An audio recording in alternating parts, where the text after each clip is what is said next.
attorneys have been convicted for terror-related offences, less than 10% of the returnees.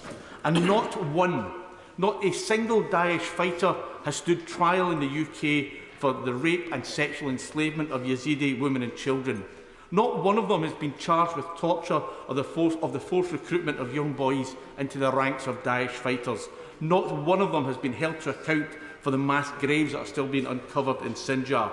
And not one of them has been asked to explain the fate of the 2,700 Yazidi women and girls who are still unaccounted for.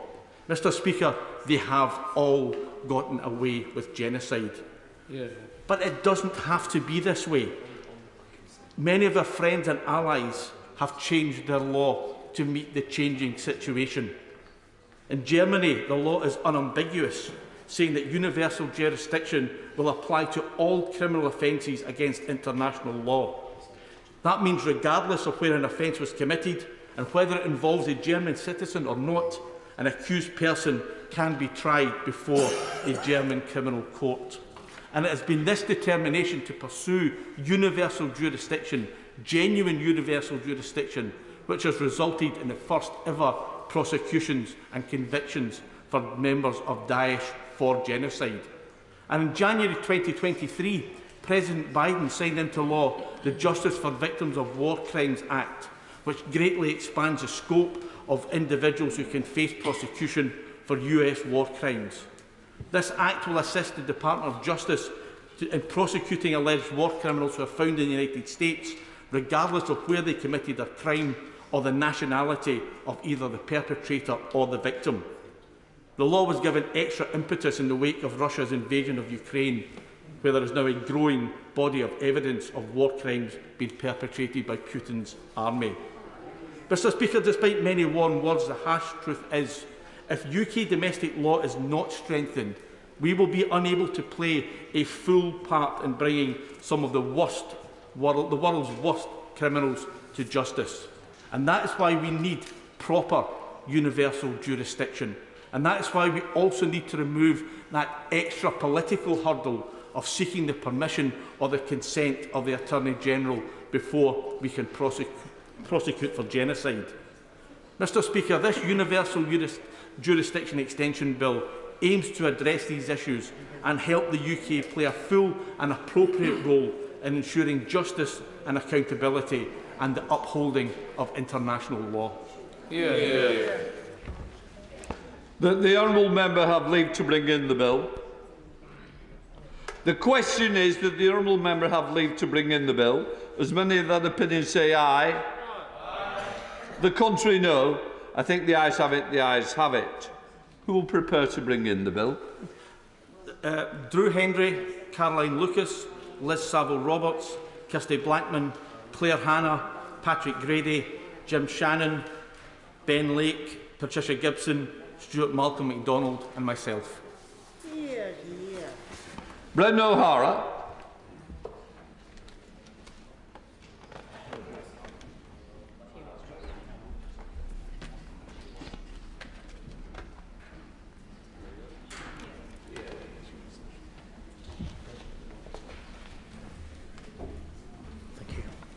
Thank you. Universal Jurisdiction Extension Bill. Second reading what day? Friday, 24th November.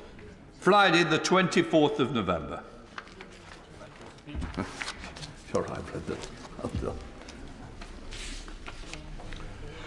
We now come to the motion in the name of the Leader of the Opposition on water quality, sewerage discharge.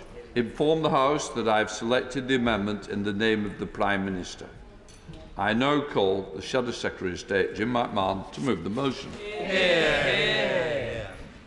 Thank you, Mr. Speaker. I beg to move the motion on the order paper in my name and those of my honourable friends, which would allow for parliamentary time on Tuesday the 2nd of May to progress Labour's bill that would finally see an end to the Tory sewage scandal.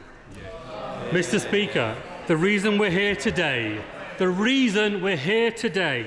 is because the country we love and the quality of life for millions of working people is being treated with utter contempt.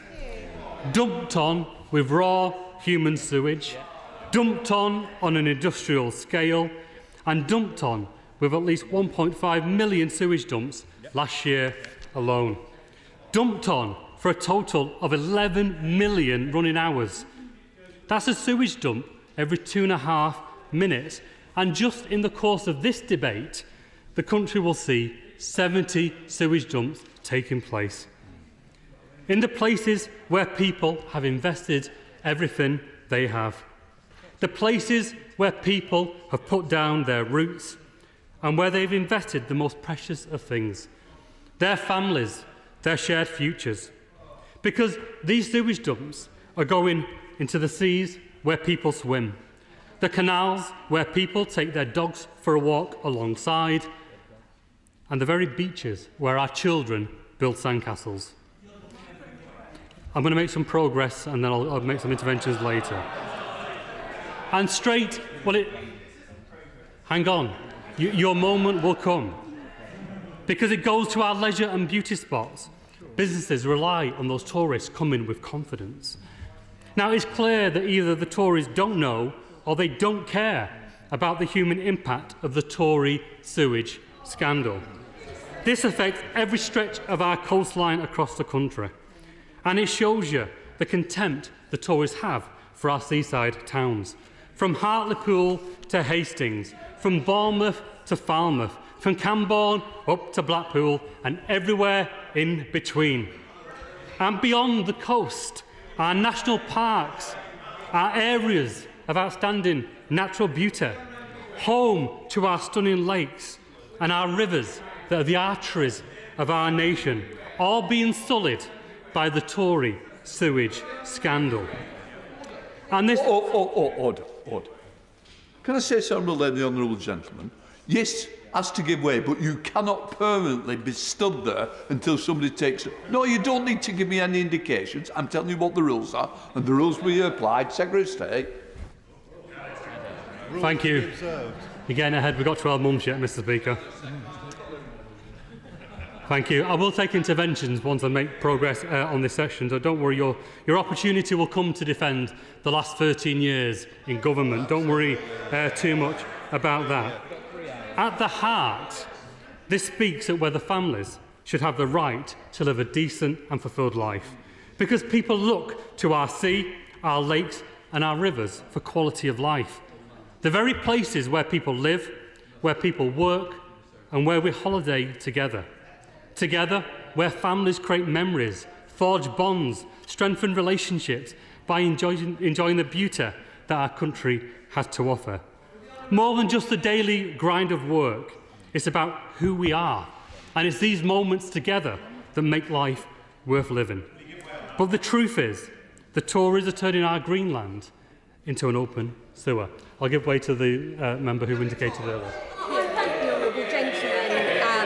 For giving way in his opening remarks. However, I would just like him to outline to me when it was him or the Labour Party who actually realised that sewage was being put into rivers, seas, and when the Labour Party were made aware of this originally.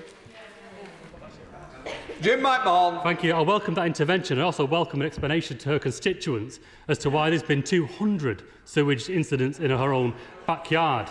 That's why her constituents send her here, to make sure that the interests of her constituents are put right. I'm going to come on to Labour's record, but I might want to just warn members on the government benches that it may not paint the last 13 years in a good light. I'll just make some progress. In the end, this is an environmental hazard, it's a health hazard, and it's an economic hazard. And the full scale of the billions of pounds that the Tory sewage scandal is costing our businesses and our local economies isn't still fully known. Why? Because the government won't undertake an economic impact assessment of the impact of sewage dumping. Now, what have they got to hide? While the Secretary of State... Members will like this bit. Hang on. While the Secretary of State has been on her taxpayer-funded jollies to Brazil, to Canada, to Egypt, to France, to Japan, to Panama and the US, as the Shadow Environment Secretary, I've travelled every corner of the country to hear firsthand the impact of the Tory sewage scandal. Mr. Speaker, while she's been in duty-free, I've been here on duty. That's the difference. I've met with businesses who have been forced to pull down the shutters when sewage alerts. There's more. There's more. There's more. Just hold on. Hold on. You're in for a bumpy ride. You're in for a bumpy ride. And let me tell you, the next 3 hours will not be like first class, I can tell you that much. Now, I've met with businesses that have been forced to pull down the shutters when those sewage alerts drive people away from the beaches. I met people down in Hastings who were suffering the effects of having contracted hepatitis and Wells disease just because they've encountered sewage in the open waters. I met community groups such as those organising in the River Kent. They're self-organising, they're fundraising, and they're monitoring the water quality themselves. And they're saying to government that enough is enough. I've heard the same things in Oxford, and I've heard the same things when I met Surfers Against Sewage in Cornwall. Order. Order. Sally Ann Hart, point of order? Yes, Mr. Speaker. Is it a point of order or not? Yes, it is a point of order. The honourable member said he came to visit Hastings and spoke to people. He never informed me of his visit to Hastings.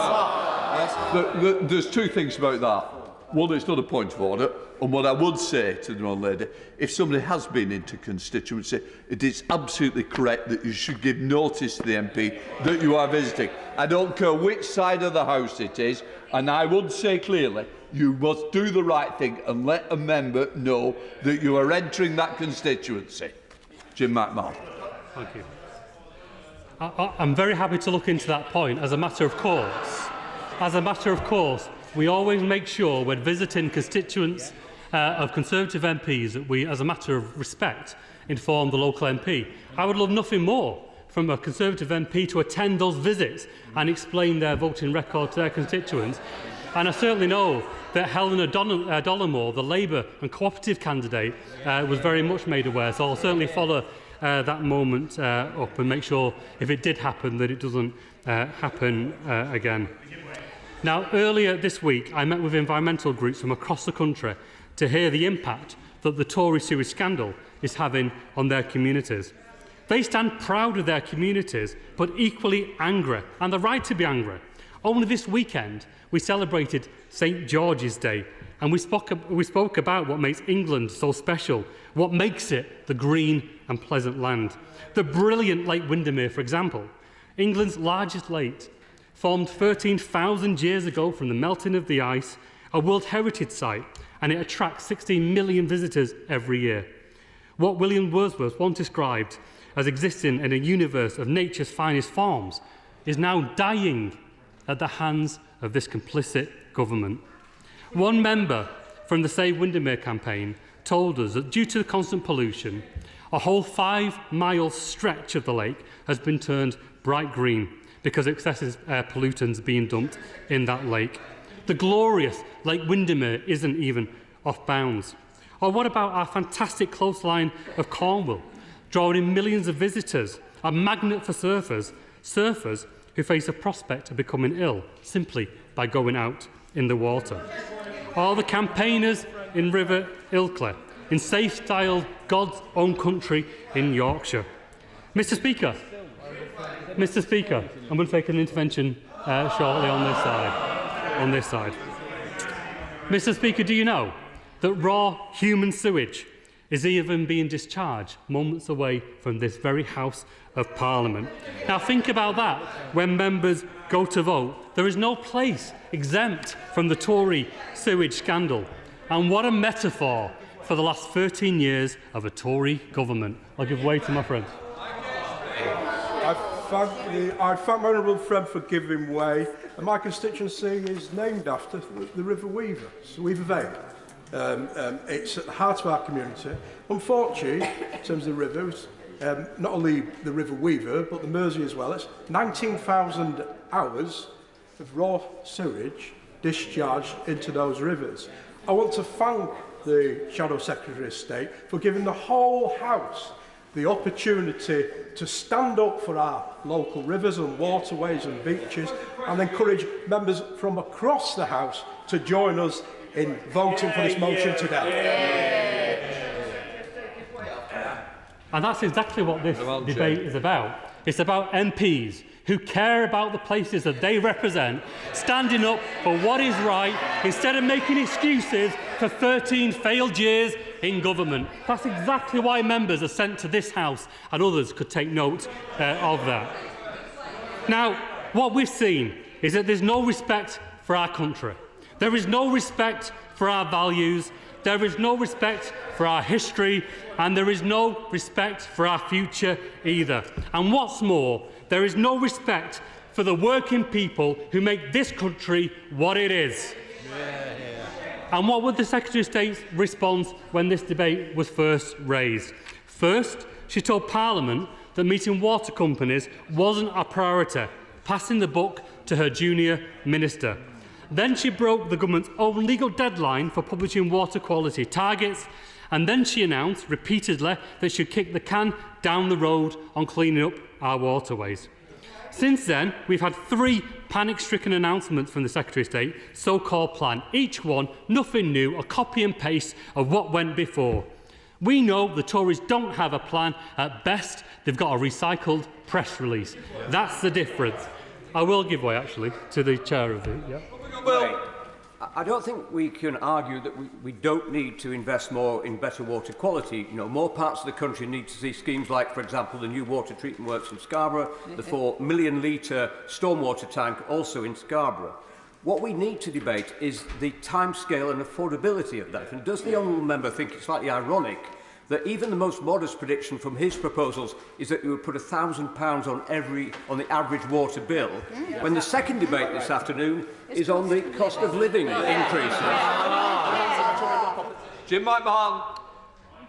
Well, honestly, I'm staggered, and I say with respect for the chair of the EFRA Select Committee, that listen, our figures are based on the government's figures, and I'm happy to present this to the House's library, because DEFRA's own figures put a cost on what Labour's plan would be. And let me tell you, the lowest estimate is 10% of what's been taken out in dividends. Yeah. That's not our figures, it's the government's own figures. Absolutely. And if the Environment Secretary hasn't read her own assessment of ending the Tory sewage scandal, then it'll be in the library at the end of the debate for members to read for themselves. I just think this is the day job, right? You're meant to understand the data that your department produces and form a plan behind that. I'm sorry that my expectations in the House were obviously too high. Now, you'll enjoy the next bit. Now, let's not forget the Environment Secretary's first spell in DEFRA. Let's not forget the first spell in DEFRA. In her 3 years as Water Minister, she slashed the Environment Agency's enforcement budget, their ability to tackle pollution at source, cut by a third, snatching away resources to hold water companies to account, and literally the opening of the floodgates that allowed sewage dumping to take place.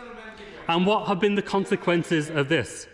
A doubling of sewage discharges, a total of 321 years worth of sewage dumping, all on her watch, all straight to her door. Now, she said getting a grip of the sewage scandal wasn't a priority, something for other people to sort out. But what she really meant was it wasn't politically advisable, because her own record spoke for itself. Now, a simple question. How can you defend the interests of the country when so implicated in destroying it? Mr. Speaker, the public aren't stupid. They see this issue for exactly what it is. It's the Tory sewage scandal. Now, last week, Labour published analysis of the Environment Agency. I've already given way once, just let me make some progress.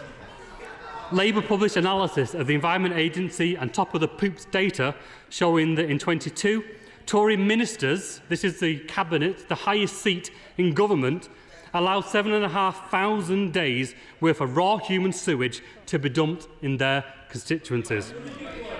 The data showed that there's a sewage dump taking place every 22 minutes in their own backyard. The Tory Cabinet ministers are willing to allow this to happen to their own constituents really speaks volumes. In Suffolk Coastal, a constituency that may be familiar to the Environment Secretary, there were 426 sewage dumps last year. In the Chancellor's own constituency, there were 242. And in the Prime Minister's own constituency of Richmond, proof that this goes all the way to the top, there were 3,500 sewage dumps in that constituency. I will give way once more time to the lady here. I thank the honourable gentleman for giving way. Will he acknowledge that the only reason he is able to reel off these statistics is because this Conservative government has ensured that we now have 91% of monitoring across the country, soon to be 100% of monitoring across the country? And will he also acknowledge that this has only happened under a Conservative government and that the last Labour government did absolutely nothing?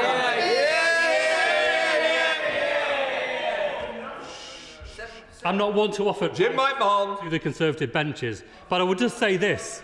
For eager backbenchers bobbing for their whips, you might want to check your constituency's own data before getting up to defend the record. Sorry, Mr Seeley, I'm hoping you're trying to catch my eye, but you won't do it by keep chunnering from that position. Jim McMahon. Thank you, Mr Speaker, because she will know that her own constituency has had nearly 2,000 sewage dumps taking place. Well, that's fine. If she wants to defend that record to her constituents, then so be it.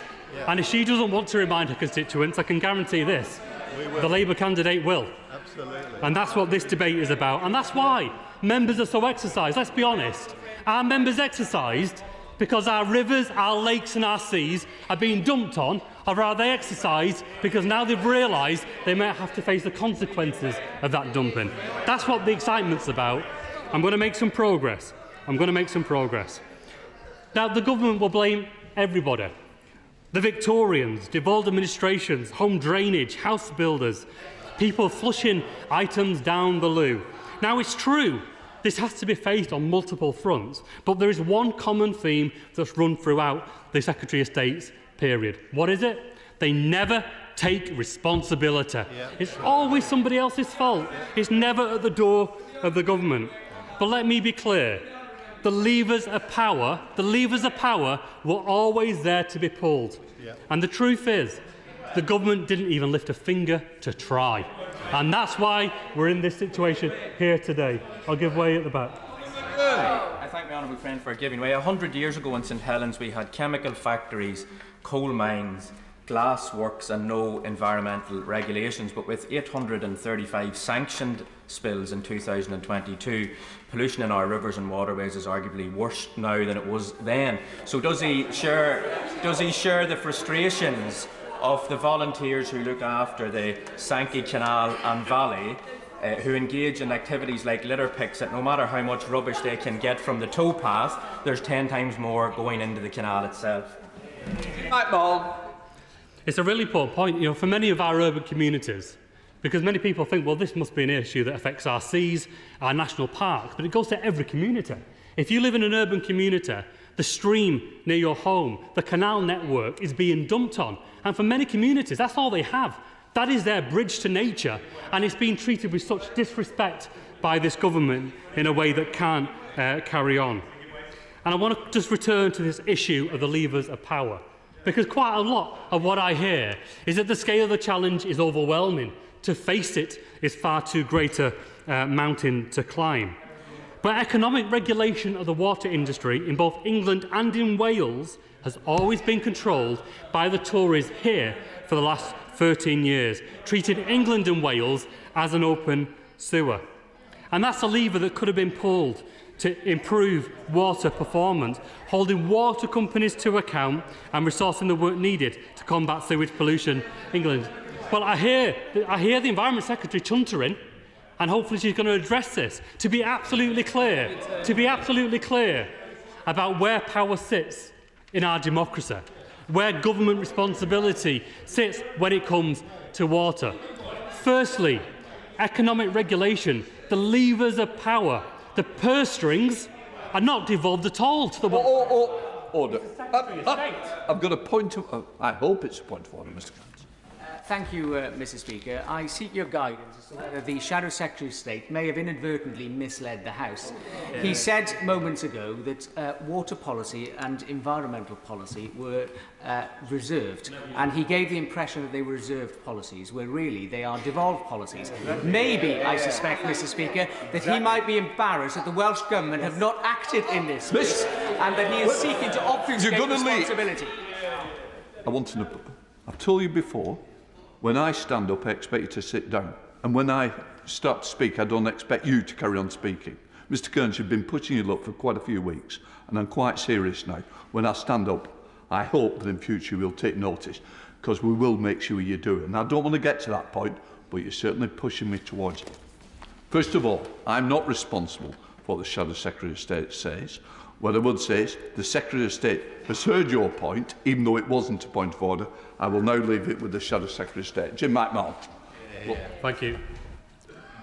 I'm not sure if Parliament can do some kind of induction for Conservative members into how Parliament works and where power sits.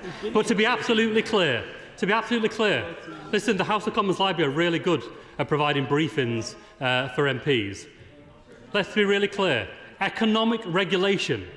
The economic regulator Ofwat reports only and solely to the Environment Secretary for UK. That's a matter of fact. That isn't devolved. It's for the UK. And it's the economic levers of power that have allowed £72 billion of shareholder dividends to go out the door on one side, while England and Wales have been turned into an open sewer on the other. That goes right to the door of the Secretary of State for Environment. And I credit Labour in Wales for their record in leading on nature and leading on the environment. And like me, they are saying that whether it be England or Wales, every part of the land that we care about, that we love, where working people have a right to a decent life, should be kept in a good check and with the respect that it deserves. Now, I'm going to make some progress. Now, I think Conservative MPs should see this as a second chance. Everyone deserves a second chance. Let's take our mind back to the first chance, which was the passage of the Environment Act, an amendment that Labour backed that would have placed a legal obligation to progressively bring down sewage dumping, blocked by MPs on this side who voted against it. So fallen at the first test, but we believe in second chances. And today provides that second chance to right that wrong before and to get behind Labour's plan to clean up the Tory sewage scandal today. Now, I want to come to Labour's record, because the Conservatives would have you believe that this is inevitable, that there is nothing we can do about the scale of dumping that's taking place, that there is no alternative, or somehow it's always been terrible. That isn't what the evidence says. Now, the last Labour government has a proud record of delivering improvements in water quality. Shortly after the Labour Party left office, the Environment Agency, her own department, reported that our rivers were cleaner than at any time than before the Industrial Revolution. In fact, it was in 2002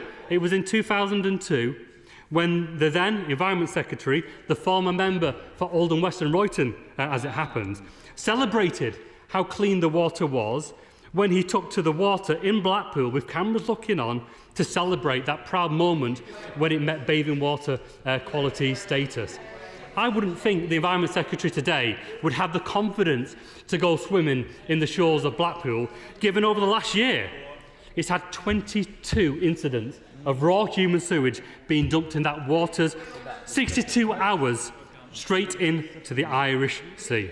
And so we've shown that Labour will clean up the Tory sewage scandal. We've done it before and we can do it again. And in the absence of any leadership from the government, Labour is stepping up. Today, finally something worth getting behind. After waiting for 13 lost years, a whole generation of opportunity taken away. I want to address cost. Now, we're in the middle of a Tory cost of living crisis. Households are being hammered. At every angle, it seems like things are getting worse and not better. People see that when they go to the supermarket for their shop. Again, I should say, a risible failing on behalf of the Secretary of State responsible for food, who doesn't think it's her job to have a round table of the food industry. Straight through to energy bills and mortgages, people are feeling the pinch. And when it comes to water bills, let's be clear, people are already paying for a service. And sewage treatment is identified, itemised on every one of our bills, but it's just not being delivered. And instead, the Tories are allowing water companies to cut corners and to dump sewage untreated. Now, does that mean to come on to this point, because it ties in. It ties in with following the money and tracking back to the impact. Because the storm overflow data, this is the data that water companies themselves provide to the government, tells us that not a single one of the dumping incidents from last year were a result of exceptional circumstances. It wasn't down to rainfall, it wasn't down to storms. The water companies themselves and the government say it's nothing to do with any of that. It's a lack of treatment and it's a lack of investment. So not a single one, not a single one. Well, I would hope the member can learn to be quiet without the attention, quite frankly. It's just basic good sense. It's just basic good sense. Let me make some progress. Because we need to address this issue about who pays. We believe that the polluter should pay. Now, at the same time, water companies have walked away with £72 billion in dividends, and water bosses are enjoying payments of millions of pounds and bonuses even after sewage dumping has been identified. And this is what this bill is all about. It's about fixing those loopholes that allow poor practice, corner cutting, and to ensure that the government and the water companies together are acting in the public interest. It's not right that working people are paying for the privilege of raw human sewage to be dumped in their communities. I will now give way. He's been very persistent. I thank I've not decided what I'm taking. Paul Owens. I thank the Shadow Secretary of State for giving way, and I noticed that his paragraph on the Labour record was very short. Perhaps it's because, under their government, 7% of sewage discharges were monitored by government, whereas it is now 91%, with an ambition of 100% through the legislation that the Secretary of State has laid down. Why can't he stand at the dispatch box and welcome that, and actually accept that his government did absolutely nothing about this issue in their time in government? Jim McMahon. I'm not sure that was worth waiting for. You were so persistent, I thought a gem, a nugget would come that would really advance the debate, but the House was left wanting yet again. I'm very proud of Labour's record. We went from the industrial pollution that was affecting our rivers and our canals to the cleanest water since before the Industrial Revolution. That was a progress. That was the legacy that should have been built on, but it was trashed. We've gone backwards and not forwards. Now, we need to change the culture within water companies to demand change.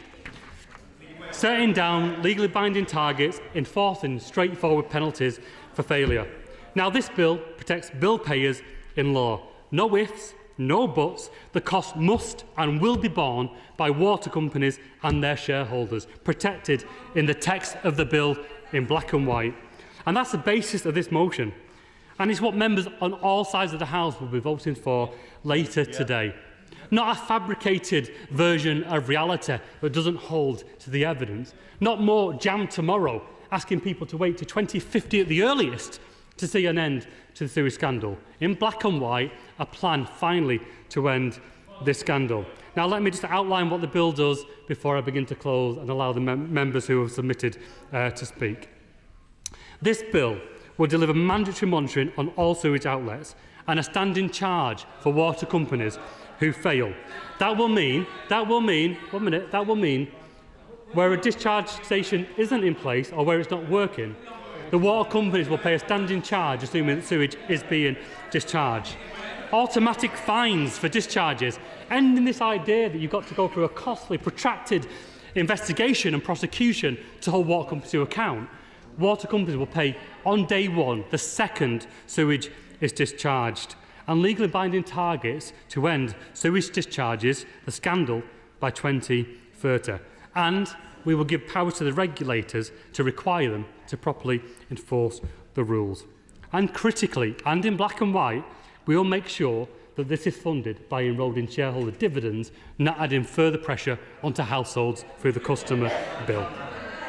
And let me be clear that any Tory abstention, any vote against this motion and the current bill is yet another green light to continue the Tory sewage scandal. I'll give way once more before I wrap up, just on the front. Bags, mate, the honourable gentleman has made the absolute fatal error of thinking that we are supporting the water companies. We are holding them to account, which is exactly why we have threatened them with unlimited fines. It is exactly why Ofwat has passed new rules to restrict the dividend payments. It is exactly why we now have the most stringent measures in Europe on water companies. What did the Labour Party do? Because they didn't hold water companies to account. Jim McMahon. Well, he's definitely curry favour with the Whip's office, and I give credit to him, to the way which he energetically read out the Conservative Whip's office top lines. Now, let me just say this. One second, because we had earlier the comment from the member for Hastings and Rye that her office wasn't informed of the visit that took place where we met our fantastic candidate Helena Dollamore just on there. And I've got the email here that proved not just that her office was emailed, but that the email was also acknowledged by her office as well. So I would just say gently, before members raise a point of order on such an important matter. I don't know whether the member wants to come back on that. No. OK, then carry on. Not surprised. Just like all the rest of it. I don't know. I just don't know what. To come straight to the point around, have the Conservative government in the 13 years in office treated this with the importance that's needed and dealt with the water companies? He can answer the question. He can answer the question to his constituents. Over the last 13 years, why is an average of £1.8 billion every year been taken in shareholder dividends and not invested in water infrastructure? That's a record. I don't care about what the Whip's office brief out. I care about the evidence base. That's what every debate in this House should be dealt with. So I just ask him respectfully maybe to go away and to test the evidence rather than reading the top line. Now, this is the first step. I'm going to bring this to a close. There's lots of members who are put in to speak in this debate, and they have the right to have their debate heard. So let's wrap it up. This is the first step in Labour's reform of the water industry, and it works towards building a better Britain. But after 13 years, the Tories have run out of road, they've run out of ideas, and they've run out of time. Labour is ambitious for Britain, and we're ambitious for working people. And that starts with treating the country with respect, working people with respect, and local businesses with the respect that they deserve too. Thank you.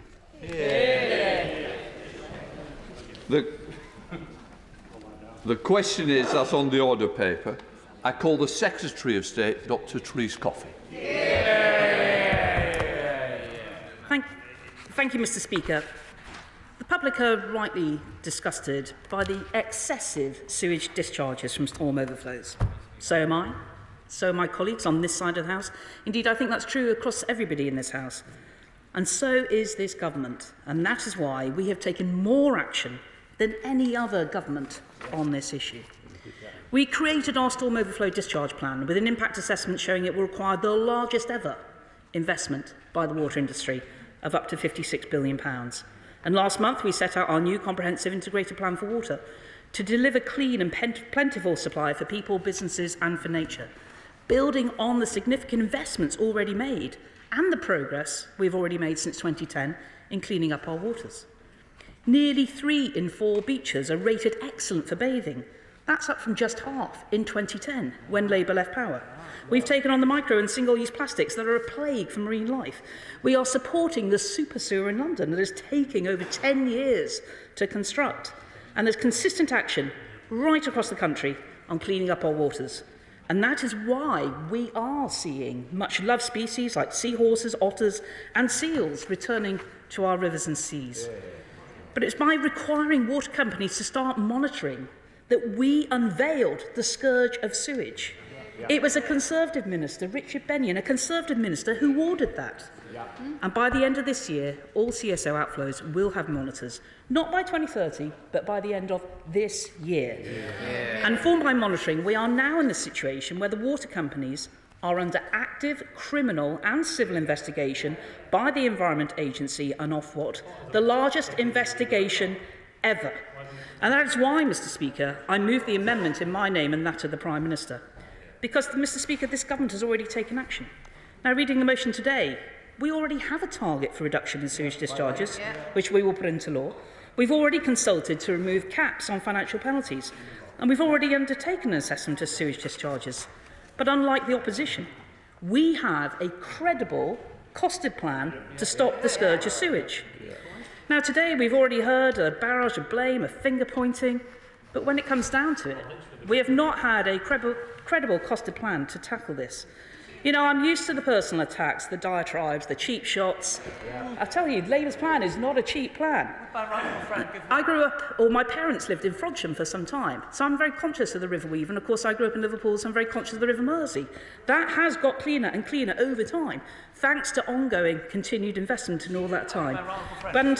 And what I would say, you know, frankly, we should be having a grown-up debate about the public. You know, frankly, a lot of this plan that he sets out is pointless because it's already being done. And to some extent, you know, frankly, we were talking about food. I guess the honourable gentleman has taken up growing magic mushrooms. You know, he's trying to keep the... They didn't publish this data. They weren't monitoring it. They kept people in the dark and they fed them BS for all the time they were in government. Grateful to my honourable friend for giving way. Isn't she slightly surprised by the tone that's been struck by the opposition in today's debate? And doesn't she agree with me that they rather need to show a bit more humility? Because if they were really serious about these proposals being their official party policy, wouldn't we expect to see some evidence of that being implemented in a part of the country where they're in power, namely in Wales, where there are no targets, there is no credible plan for tackling this issue? Honourable friend is absolutely right. I mean, I guess I'm just concerned that the Shadow Secretary of State, who is ambitious to take my job in the future, I'm confident the Conservatives will win the next election, partly because we're used to dealing with this sort of rubbish which we have to clean up when Labour leaves office. But what I will say to him gently, Ofwat is a non-ministerial department. The Welsh Government sets the strategic policy statement to Ofwat for matters in Wales. It is a devolved matter, and he should be aware that, of course, he's dragging the Welsh Government into this today, but he should be aware that they have, in 2022, they had on average 38 spills per outflow in Wales. In England, it was down to 22. So just to say, this is not a straightforward issue to tackle. And I have to say, Wales are not doing well at it. But I'm not going to blame them out loud. I'm conscious they'd be better following us and having a credible costed plan instead of looking to Westminster. I'll give way to the Honourable Lady. Caroline Lucas. Well, I'm grateful to her for giving way because the complacency she's demonstrating is frankly shocking. Not one English river is classed as being in healthy conditions. None meet good chemical standards. Few meet good ecological standards, and they have been in power for 13 years. That is a record of failure. When you look as well at the fact that dividends now average £1.6 billion a year, that's money going out of the system altogether, why won't she actually accept that privatisation has been a complete failure, put it back in public hands and make sure the investment goes where it's needed?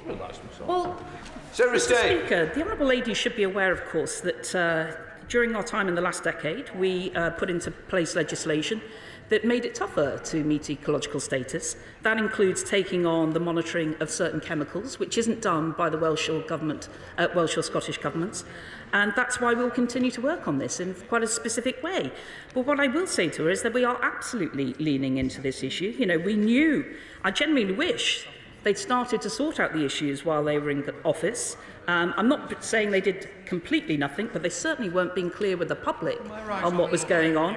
And we knew in 2010, just in a moment, that there was no money left after Labour's damage to the public purse. The Labour Chief Secretary then was honest enough to tell her that in his own writing. What we didn't know was quite the mess left behind for yet again a Conservative government to clean up, and that is what we've set about doing. I give way to my honourable friend. My right honourable friend Sir Oliver Hill. Since the privatisation that's just been criticised, the amount of investment has doubled and has been £160 billion. My honourable friend is right, and when we're talking about sources of financing, I mean, does the Honourable Lady, or indeed the opposition, want to see fewer hospitals being built, fewer schools being built, and all the other ways that we are spending taxpayers' money? I'm conscious that my honourable friend from Bracknell would like to intervene. James Sunderland.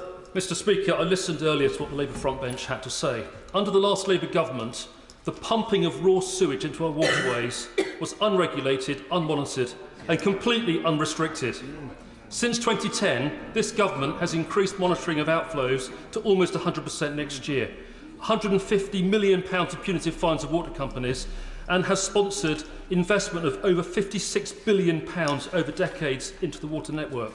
This is the first government to tackle this issue for many decades. Does Secretary of State agree with me that the Labour Minister was talking poo?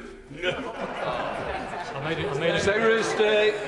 Well, Mr. Speaker, I think that was a polite way of what we've heard. But, of course, Mr. Speaker, sewage overflows themselves are not new. We know they are a result of Victorian plumbing infrastructure combining wastewater and surface water pipes designed to act as a safety valve, so the impact of heavy rainfall would not lead to sewage backing up into people's homes. Now, that is over 100 years ago, and since privatisation, we saw that much-needed investment into our leaking water network, such that certainly over 30%, if not close to 40% of pipes have been replaced in that time. But, of course, it was in Labour's time in government, starting back in 2003, when it was actually the European Union that took the Labour government to court in relation to sewage discharges from overflows.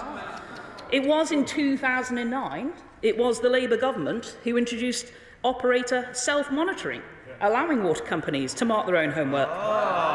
But with minimal progress under Labour, it was, as I said earlier, a Conservative minister who recognised the problem and that we needed an objective means of measuring discharges. And that's why, in 2013, water companies were instructed to monitor when and for how long their storm overflows operate.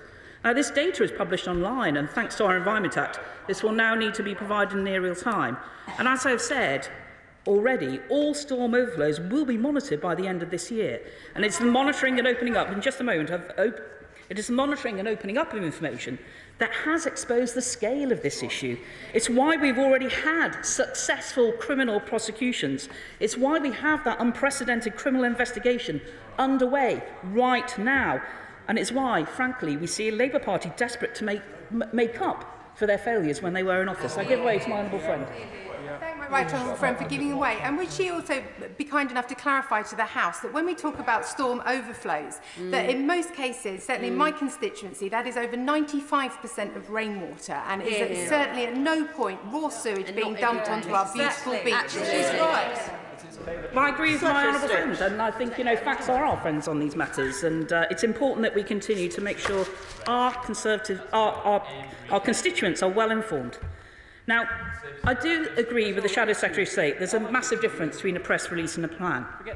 A big difference. And we've already set out our plans, and we're delivering them. The Environmental Improvement Plan, our Integrated Plan for Water, which is tackling all forms of water pollution, from transport and metal mines to forever chemicals and farming.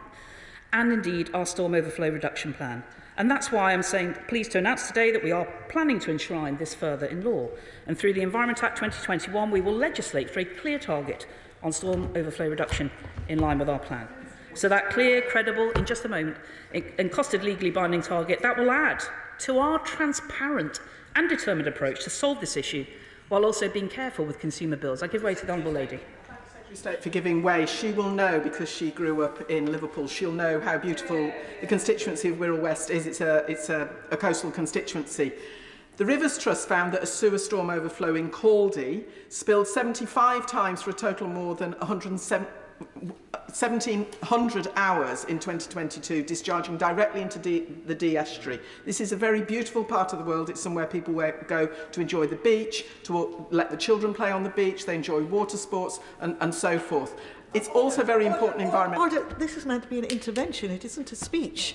If she wants to intervene, it has to be really, really brief. Secretary of State.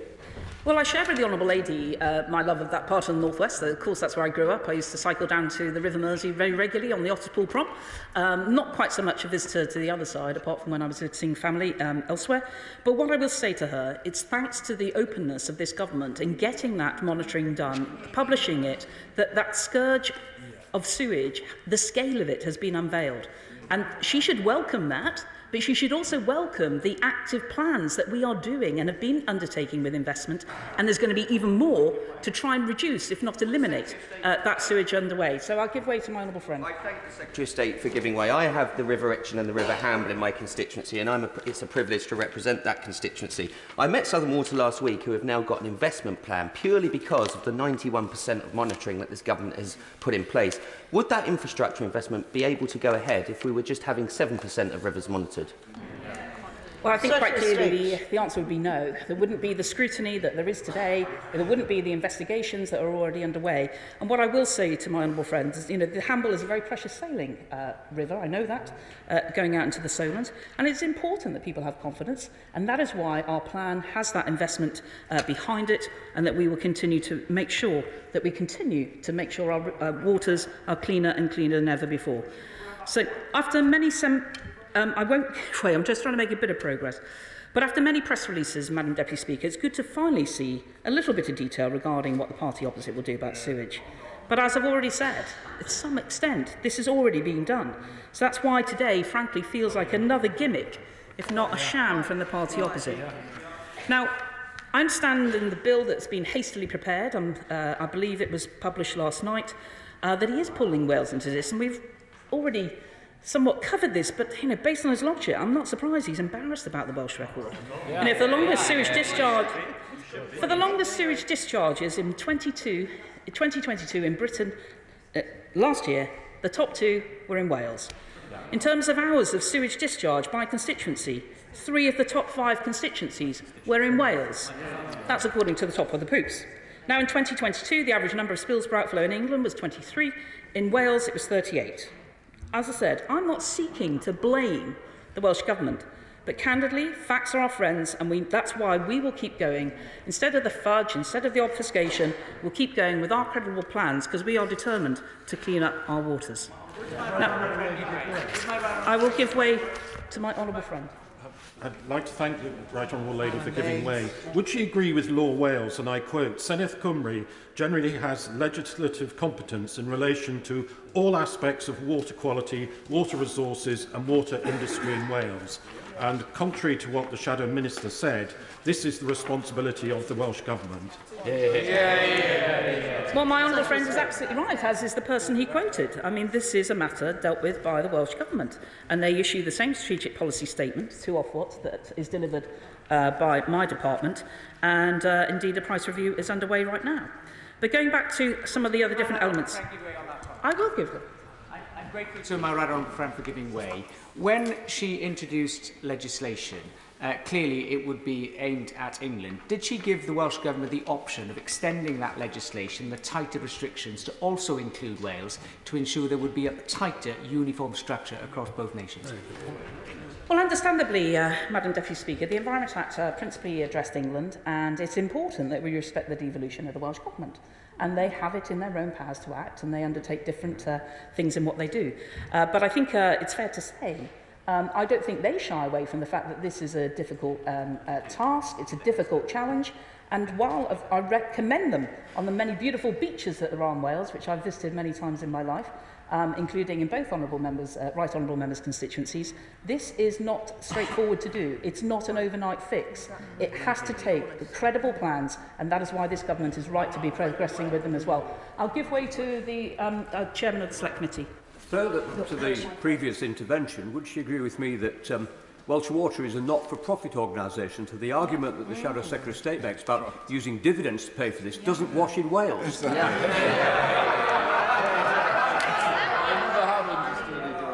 Well said, my right honourable friend. I give way to my honourable friend from Devon. Thank you for giving way, Secretary of State. East Devon residents are rightly disgusted by sewage in our waters, and so am I. I'm glad the Secretary of State agrees with that. I live by the sea in Sidmouth. I've repeatedly called on South West Water to clean up their act and our water. They've been fined millions thanks to this government, and they shouldn't ever reward failure with bonuses. Does my right honourable friend agree with me that if they don't clean up their act, they must face the full force of the law, including unlimited penalties? Well, I absolutely do agree with my honourable friend, and that's why we had the foresight in the Environment Act. We listened to the regulators. We wanted to understand what it was. They Ofwat asked us to make sure they could have the powers in the future to link dividend payments to performance, including environmental performance. That is being done. It's why also we're going ahead, or we've completed the consultation, we now need to review it, and it is my intention, we know that the preferred intention is that the Environment Agency will be able to uncap or have unlimited penalties, and I think that will be welcomed by his bill payers. Now, Madam Deputy Speaker, yes, I will. Sorry, I said I'd come back to the honourable gentleman. There we go. Secretary of State, and I've listened intently to what she's had to say, and I admire her confidence, actually, but it's not confidence that's shared by, certainly my constituents and a lot of the public out there, about just what the condition of our rivers are like. So can I invite her to perhaps come down to my constituency to look at the River Avon, perhaps Donna Cosy do a gummer and actually get in the water and just see how terrible it is. I missed one of the words that the honourable gentleman said. Oh, right, okay. So what I will say to the honourable gentleman, I think I am in Stratford-upon-Avon in a few weeks' time, so I may well be able to find time to come and visit him. But I have to say, Madam Deputy Speaker, I have a lot of rivers and, of course, the sea in my own constituency, Suffolk Coastal, which stretches from the Orwell in the south to the Hundred River at the very north, with many rivers in between.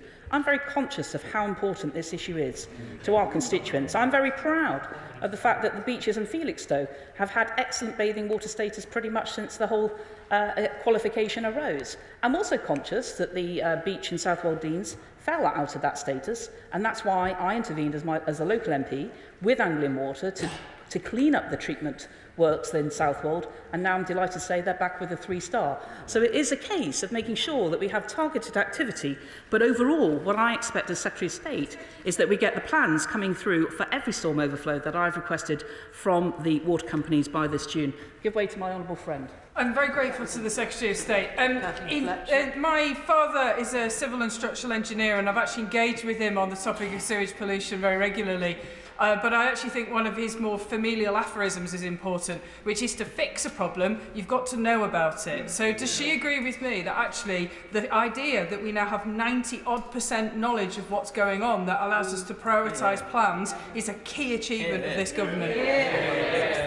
My honourable friend is wise in her years, and she is absolutely right. It is a case of trying to make sure we have that information. And I repeat, it was a decade ago that this started, of getting that information out there. And it's why in the Environment Act we've also legislated to allow us to make sure we have near real-time information being made available too. Now, I'm conscious that my honourable friend from the Isle of Wight has wanted to intervene. Thank you very much indeed. I listened very closely to the opposition speech, which I have to say was pretty poor. Yeah. And considering I've listened to quite a few Labour speeches in my time, that takes some beating. Can the Secretary of State shed any light on why a Labour Party that hates privatised utilities would allow self-monitoring of water quality unless it was to hide a problem? Well, what can I say? When the Right Honourable Member for Holborn and St Pancras ran for leader of the Labour Party, he suggested that there should be common ownership, which I would say was nationalisation. It's yet another flip-flop from the Labour Party when they realise one thing to get into power, another thing when they're actually in it. Yeah. So what I will say is that we need to continue with what we're trying to do in order to cut sewage discharges. Now, there's a question about 90% by 2030. I completely understand the headline-catching figure, but in any previous scrutiny by the media, or indeed today, there's been no credible costed plan. That's why I suggest the honourable member is detached from reality and, frankly, trying to pull a fast one with the public. Yeah. Our Storm Overflows Discharge Reduction Plan outlines the largest infrastructure programme in water company history, and it will deliver the toughest ever crackdown on sewage spills, transforming our Victorian sewage infrastructure. The plan sets targets that will be underpinned by legally binding changes to company permits designed to front-load action in particularly important areas such as bathing waters.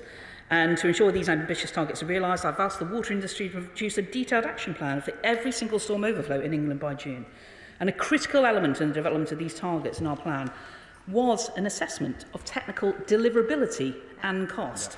That's why the government published a full impact assessment and an additional report on the cost of eliminating discharges from storm overflows.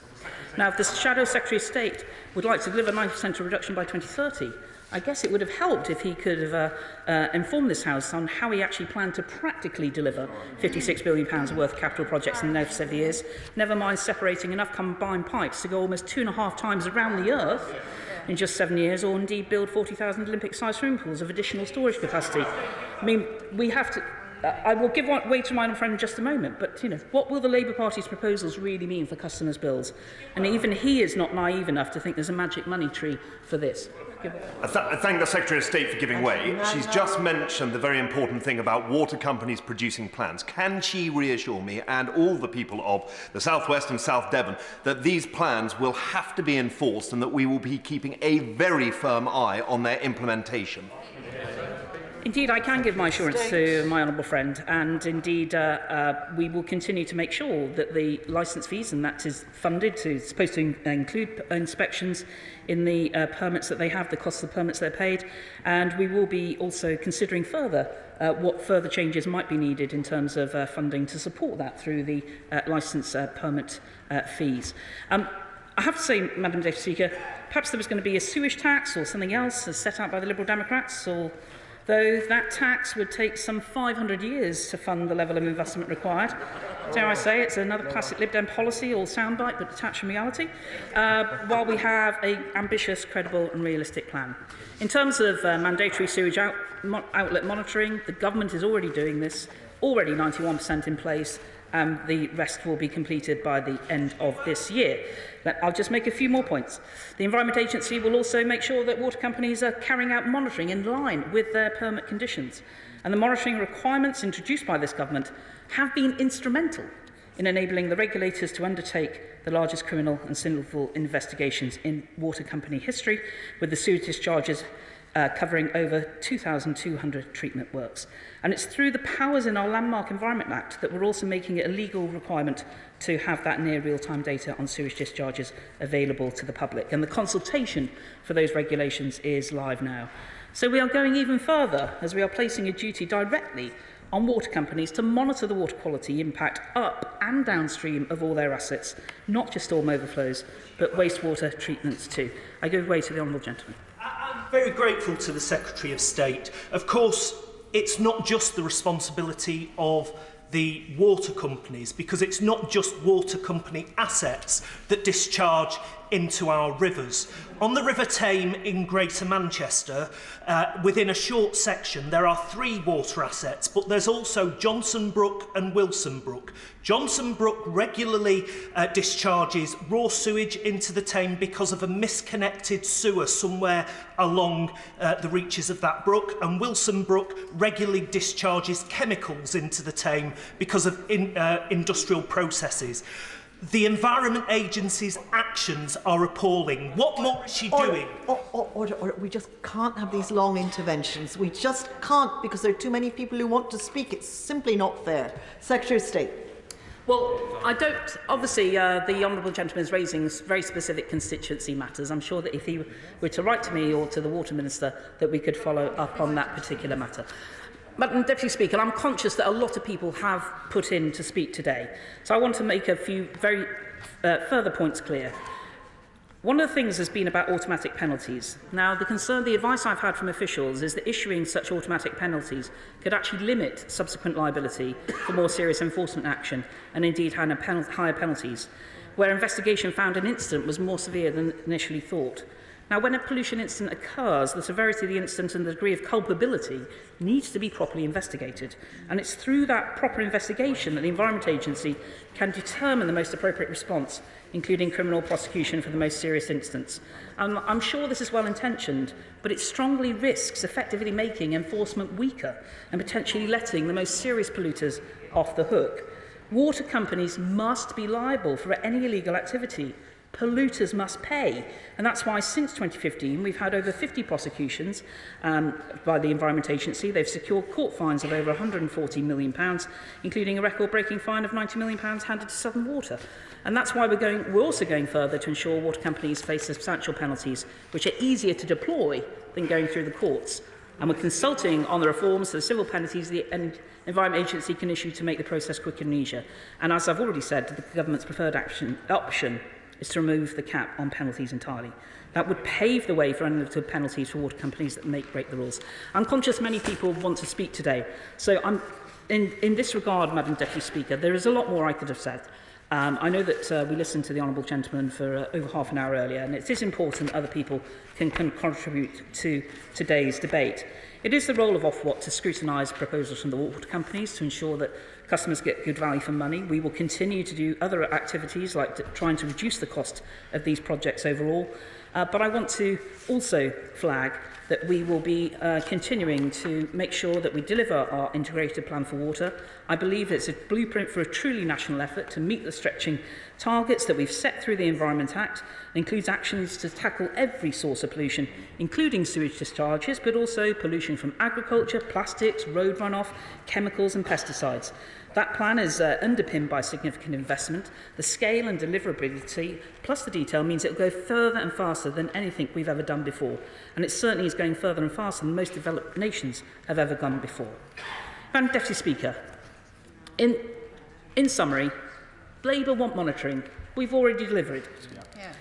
Labour want fines. We've delivered record fines. Labour want larger penalties. We're making them unlimited. Yeah. Labour say they want stronger sanctions, but they would, in effect, weaken them. Yeah. Labour want a plan. We've already published one. Ours is fully costed and credible. Labour say their plans won't impact household bills, but they can't say how much it would cost. It was a Labour government that was taken to court by the European Union for allowing discharge of sewage. And 13 years in Wales, where Labour are actually in government, they're discharging sewage almost twice as often as in England. That's not a plan. It's an uncosted political game and a recipe for tripling the average water bill. I do encourage the House to support our amendment today. I also encourage to stop the false attacks, to focus on delivering cleaner water. That's something all our constituents want. The original question was as on the order paper, since when Amendment A has been proposed as on the order paper. The question is that the amendment be made. Before I call the first person to speak and indeed take a point of order, which I will do in a moment, it will be obvious that an awful lot of people want to speak this afternoon, so we'll start with a time limit of 4 minutes. I'm sorry, not 5, 4 minutes, which will quickly go down to 3 minutes. So I advise most people sitting in the chamber to look at their notes and cut them in half.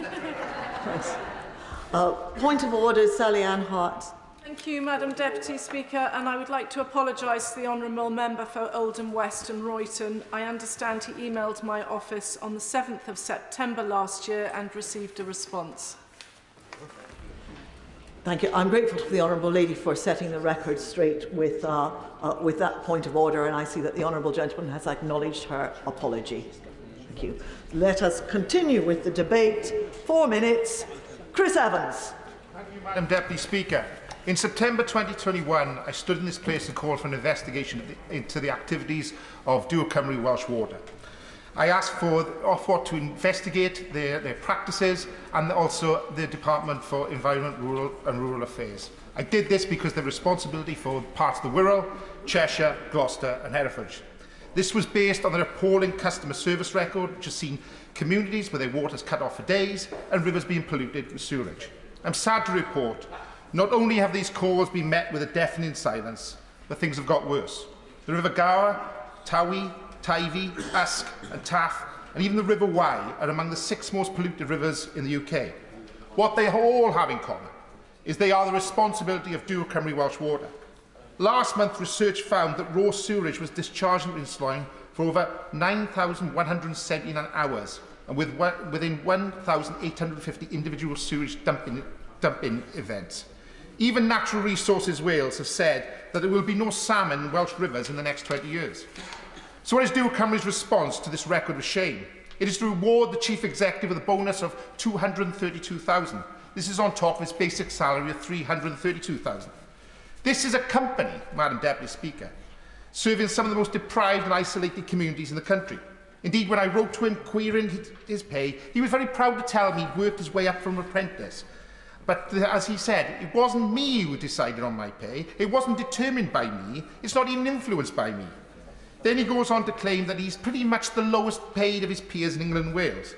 Try telling that to the customers who are struggling to pay the second highest bills in the country. Just over the border, Severn Trent Water charge some of the lowest bills. The worst thing is it's impossible to switch suppliers.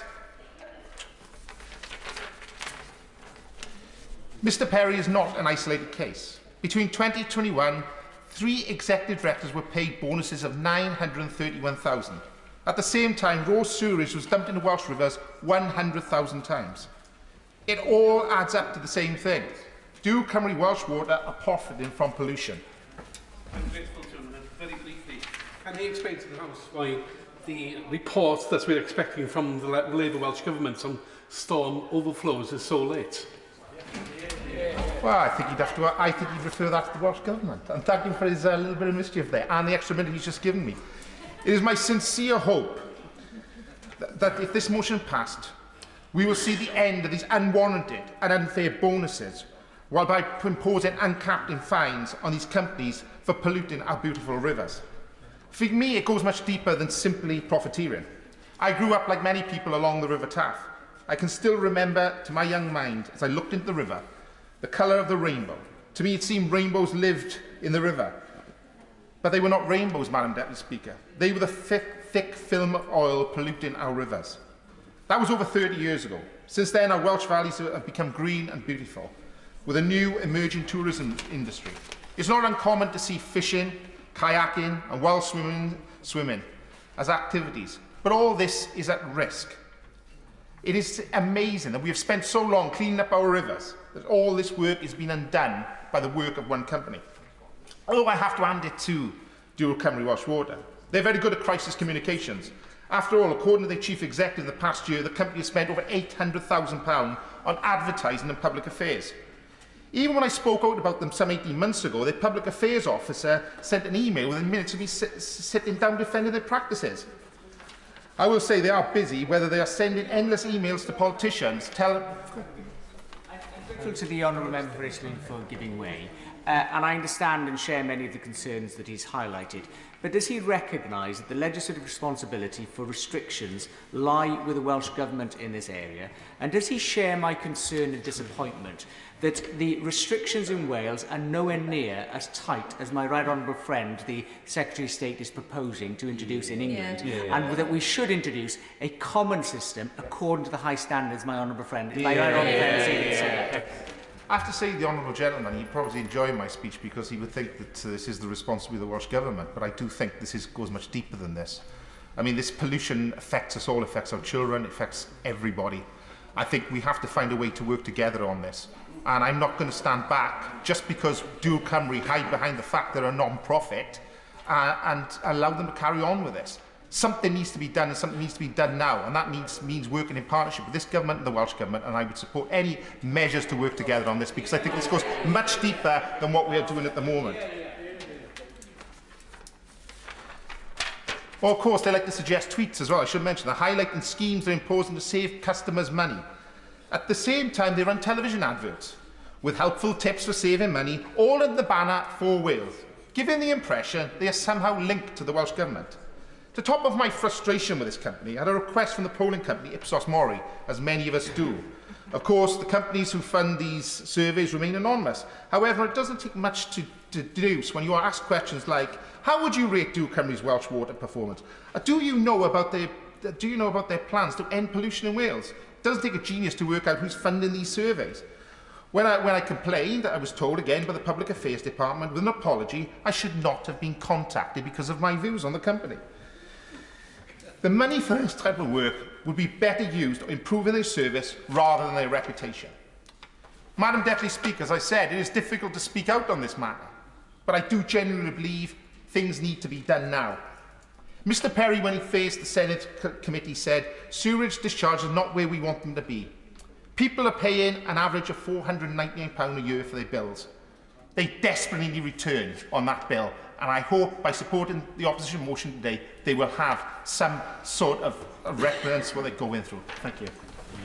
Philip Dunn. Thank you very much, Madam Deputy Speaker, and it's a pleasure to follow the Honourable Member for Islin, and I actually welcome what he said about trying to work cross-party to solve this problem, and that, frankly, is what I have been doing, Madam Deputy Speaker, since this Parliament began. Indeed, I don't want to dwell on the private members' bill that I introduced over 3 years ago, but it is surprising that it's taken the honourable gentleman, the member for Oldham West and Royston, 3 years to come up with his own private members' bill, which suggests to me, once you've read it, that he has not read the Environment Act that was introduced by this government a year and a half ago. It was one of the weakest documents I've ever seen, and it was clearly concocted and manufactured purely for the purposes of this debate. And as he said himself in his own opening speech, it was actually introduced in order to benefit Labour candidates for the parliamentary election, whenever that comes, and current local elections next month. So the political opportunism is indeed shameful. However, in the spirit of seeking to focus my remarks on something useful, I am going to try to dissect some of the specific errors as I see it in this bill. First of all, as my right honourable friend said in her remarks, the first clause talks about water quality monitoring requirements. The Environmental Audit Committee report that we undertook 2 years ago, Water Quality in Rivers, specifically called for improved monitoring of our waterways. We've heard already that that was introduced as a direct result of the Conservative then Rivers Minister, Lord Benyer, to introduce monitoring, and we're nearly at 100%. We called for monitoring upstream and downstream of the impact of discharges into rivers, and that's precisely what was included in the bill. This proposal seeks to accelerate that clause to bring it in effect from the 1st of October. That is completely unrealistic. We haven't yet agreed the technical specifications to be able to test the water for the 4 parameters, so there is no supply chain in place to be able to do that. Hopeless. Second clause talks about adverse impacts and seeking to accelerate and define the progressive reduction of sewage discharges, which is another clause in the Act, trying to bring 90% of such discharges to be prevented by 2030. The Secretary of State has already pointed out that there is no clarity on how much this will cost. We know it could cost hundreds of billions of pounds, £1,000 on a customer bill, and would divert the entire construction industry into fixing this problem in this country. So during the next 7 years, which hospitals, which schools would not be built as a result of this Labour measure? I'm happy to give way. The right honourable gentleman, but he's making that extraordinarily important point about finding the balance of attracting investment into companies while ensuring that work is delivered to ensure that we are addressing this problem. Do you think we can go further into encouraging water companies to keep that balance in order? Come on to that in a moment. He makes a very valid point that in order to invest the billions of pounds that are in the sewage reduction plan, the water companies can't put that, there's not enough dividend income to pay for that, as the Labour Party fancifully suggests. They can't put all that bill onto customers, so they have to be able to go to the markets that are actively looking to invest in green projects of this nature. So the money is there, but it's only through the private sector that this will actually get delivered, in my view. So he talks in the third clause about financial penalties, and Labour calling for penalties for the use of storm overflows. Well, as my right honourable friend has also said, this is a matter of degree. This is already there, and it is this party that has introduced the Water Restoration Fund, which is being consulted on the moment, so that the over 2,000 investigations into licence permit breaches, which are currently being investigated by Ofwat and the Environment Agency as a result of direction from this government, the proceeds of any fines from that will go to help make the polluter pay. So this is happening, and what, of course, the Labour Party motion would suggest is that this would happen instantly, and it would put the entire water system into disarray. So it's another completely unrealistic proposition. Fourthly, they call for to produce a discharge strategy. Well, he's clearly not read the sewage discharge reduction plan that was published a year ago by this government. Finally, he calls for there to be a legal obligation to consult with Welsh ministers. Well, frankly, we've just heard the appalling performance under the Welsh Government of Welsh Water in Wales. And just to add to the clarity of the House, of the 83,000 spills in Wales, that represented almost 22% of the total spillages across England and Wales. It is, as far as when I last looked, the Welsh population was around 5% of the UK, not 22%. It's a hopeless case, a hopeless example, and the last thing we should do is take advice from the Welsh Government. Dan Jarvis. Deputy Speaker, Parliament debated sewage in the summer of 1858 during the Great Stink. So I think that in every respect it beggars belief that after 165 years of technological advancement and social progress, we're still debating sewage polluting our waterways. But we are, because something is going terribly wrong. The status quo is not working, and it is time to consign sewage pollution to history. Because water is not just another commodity, it's a vital public resource, and we should manage it for the public good. Now, I accept, Madam Deputy Speaker, the task to reform the water industry for the public good is huge, and we have to work together to get it right, because water is an essential element. But let's be honest about it, filth is found in nearly every UK waterway. Take my constituency of Barnsley, for example. Yorkshire Water pumped raw sewage into our rivers and streams for 13,228 hours in 2022. And these figures are almost certainly underestimates because the monitoring budgets have been cut. It hasn't helped that due to ever tighter budgets, the Environment Agency's role to monitor and, when necessary, to prosecute illegal dumping in our waterways has been curbed. Since 2010, environmental protection funding has dropped 80% and for enforcement 40%. Prosecutions fell from almost 800 in 2007-8 to just 17 in 2020-21. Now, although England's main water companies were cautioned or fined over sewage dumping hundreds of times between 2010 and 2021, total fines amounted to just 0.7% of their profits. Water companies paid 57 billion in dividends between their privatisation between 1991 and 2019. So combined with servicing debt, these shareholder payouts have added around £93 to average yearly bills. So this is not some operational issue solved by small tweaks to the failing system. It's a systemic problem requiring transformative action and an approach that sees water as a basic necessity rather than a commodity. The current arrangements to regulate the water industry mean the regulator is simply not equipped to tackle the challenges we face. So, we need a reformed regulator focused on protecting the environment and the public, which should have a social and environmental mission, and a responsibility to help push through a coordinated plan to address climate change, pollution and infrastructure upgrades. Crucially, a reformed regulator should bring together stakeholders, including local and regional government, but also community groups, businesses and experts. Campaigners should also be included, including stakeholders not least Fergal Sharkey for his tireless work to clean up our waterways. Madam Deputy Speaker, regulation of water for the public good means safe, sewage-free waterways and affordable bills that provide value for money for consumers. Cleaning up our water has always been a political choice, and it's in the gift of the government if they think it's time for fundamental change. I hope that they do, but I will be strongly supporting our frontbench motion today, because it's past time we started managing our public resources for private profit. Instead, we should be supporting them for the public good. Thank you.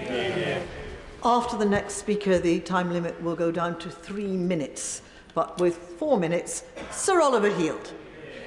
Madam Deputy Speaker, can I start by saying that this is an important issue, and I agree with the honourable gentleman for Barnsley Central that we should work across all parties in this place to try and improve what is a very difficult situation for our constituents and for the country. My constituency has 8 chalk streams, and I've been campaigning for many years to improve their quality, often with support from Labour members, such as Martin Salter when he was in the House, very keen angler, and people who joined the all-party group on chalk streams, which I helped to set up, are from all parties. But I was first shocked by the condition of 2 of my chalk streams in 2007. They ran dry, and these are sort of substantial chalk streams, the Bean and the Mimram. And I took the Labour minister to see them, and you know, he was shocked at the condition of them. The Worldwide Fund, myself and others, started a campaign, Rivers on the Edge, in order to get the huge amount of water that was being abstracted from these streams, to get that reduced. And we were successful in that campaign, although by then the government had changed. But it then became clear that not only were these poor streams being abstracted, they also had pollution, they had problems with agricultural practice next to them, with nitrates going into them, and all sorts of other problems, including the sewage overflows. And I'd like to pay tribute to Charles Rangeley-Wilson, who's been involved in all the campaigns on this, about pollution, soil erosion, and also my right honourable friend for Ludlow, whose bill I supported, and I think we both were sort of slightly didn't support the government on one occasion over that. But Charles Rangeley-Wilson, he chaired the catchment-based approach restoration strategy for chalk streams. And this is a very good document, and I think that the government is very supportive of it. I know that my honourable friend for Taunton Dean came to the launch of it at the River Mimram in my constituency. It's a national chalk streams strategy. And although many of the recommendations in it are not just about this problem of sewage overflows, it does cover that. And the government has taken powers in the Environment Act and the Agriculture Act, which would enable this catchment-based approach to tackle the range of issues involved in river quality. And I think the water plan, which has been released recently, shows where the investment would be, that there would be fines imposed, and the reinvesting of money in improving water quality. One of the main recommendations of that was to have some sort of protection and priority status for chalk streams. And I know my right honourable friend's concentrating on water generally, but Lord Trenchard does have an amendment to the Levelling Up Bill, which I wonder if she might be prepared to look at. We know that the state of our rivers and streams now is not what it should be, but in those years between 2000 and 2010, we really didn't know, because there wasn't the monitoring. And it was a sense of shock that our rivers were in the state they were. And I just welcome the fact that the government is now being transparent, is committing to targets, and really taking this on. Time limits now reduced to 3 minutes. Mike King. Thank you, Madam Deputy Speaker. Pope Francis said in 2015 in his encyclical Laudate Si that the earth, our home, is beginning to look like an immense pile of filth, and he was not wrong when it came to the rivers in the UK. And can I thank my honourable friend, the Secretary of State, Shadow Secretary of State. He came on behalf of the member of Stretford-Urmson and member of Withington, where we met recently at Jackson's Boat on the Transpennine Trail on the River Mersey in my constituency.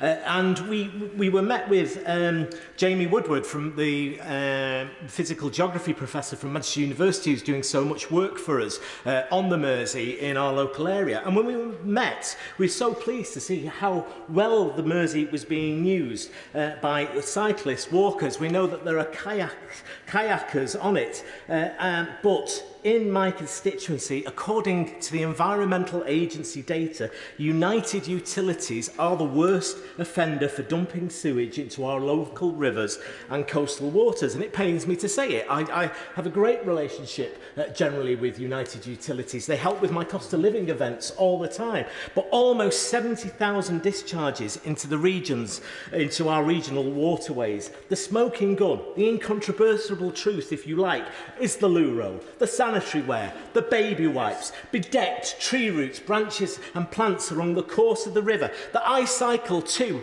from my constituency to Stockport, my honourable friend's patch, every week and see it with my own eyes. The idea that the Secretary of State, and I may have misheard her, say the River Mersey is getting cleaner. Greenpeace recently said it is more polluted than the Great Pacific Garbage Packs from a recent scientific investigation that they did. Now, her honourable friend next to her has done great work work in the floodplains and flood alleviation. So I'm not just making a party political point. The River Mersey rises in Stockport and heads through the northwest to Liverpool Bay. In 2022, it was 70 miles of pollution, with raw sewage being pumped into the water 1,187 times, with the pumping of untreated human faeces and urine happening for 3,346 hours. Now, this is too important for us all. There are existential consequences for our environment, for our public health, and for business that rely on the beauty and the nature to attract business and investment. These waters are the same waters that the children of United Utilities staff and their shareholders wade through. It is unconscionable that they continue the practice in this full knowledge. I would like to urge them and their pension funds, Lazard Asset Management, BlackRod and Vanguard Group, you cannot sanction this any longer. I urge you to do the right thing today. Robbie Moore. Madam Deputy Speaker, and I am really pleased to be here once again having the opportunity to discuss this really important issue once again, because improving water quality, whether it be in our river systems or in our coastal environments, is incredibly important, something which all of us in this House care deeply about. And that's why I was very pleased to have voted for the Environment Act last year, which put in place key mechanisms. One, monitoring.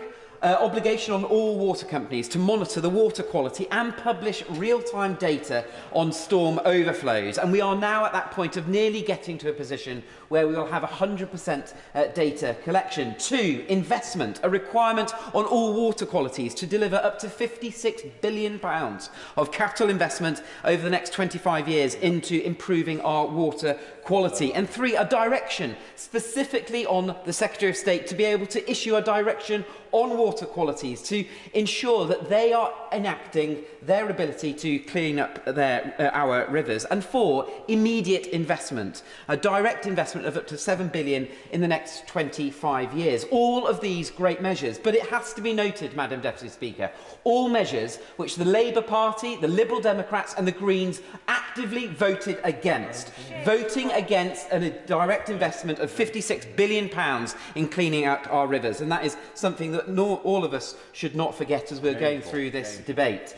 And of course, the Prime Minister and the Secretary of State bringing out the plan for water, a requirement that reinvests all fines that water companies have been fined against to actively put back into reinvesting in schemes and to improve our environment, something that I'm very pleased that the Conservative benches have brought forward. And locally, Madam Deputy Speaker, in Ilkley, we had the River Wharfe, the first river that has been awarded bathing water status in the UK, something that was an application that was generated by the Ilkley Clean River Group, which worked incredibly hard on to get that application over the line. And I know that I had many a conversation with the Environment Minister and the Secretary of State on this. And of course, what does that deliver? Actively more involvement in monitoring, and has resulted in Yorkshire Water investing up to £13 million in infrastructure work that is getting done in Ilkley. All mechanisms that are going to help improve the River Wharfe in my constituency.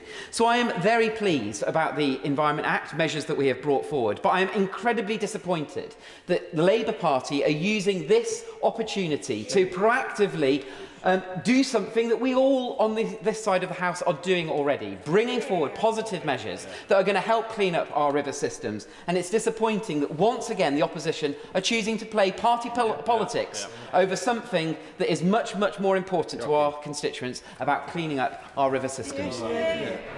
Samantha Dixon. Thank you, Madam Deputy Speaker. We all dream of crystal clear rivers winding their way through the beautiful British countryside into our towns and cities and out into a clean and glistening sea. Sadly, this isn't the image that constituents up and down the country are familiar with.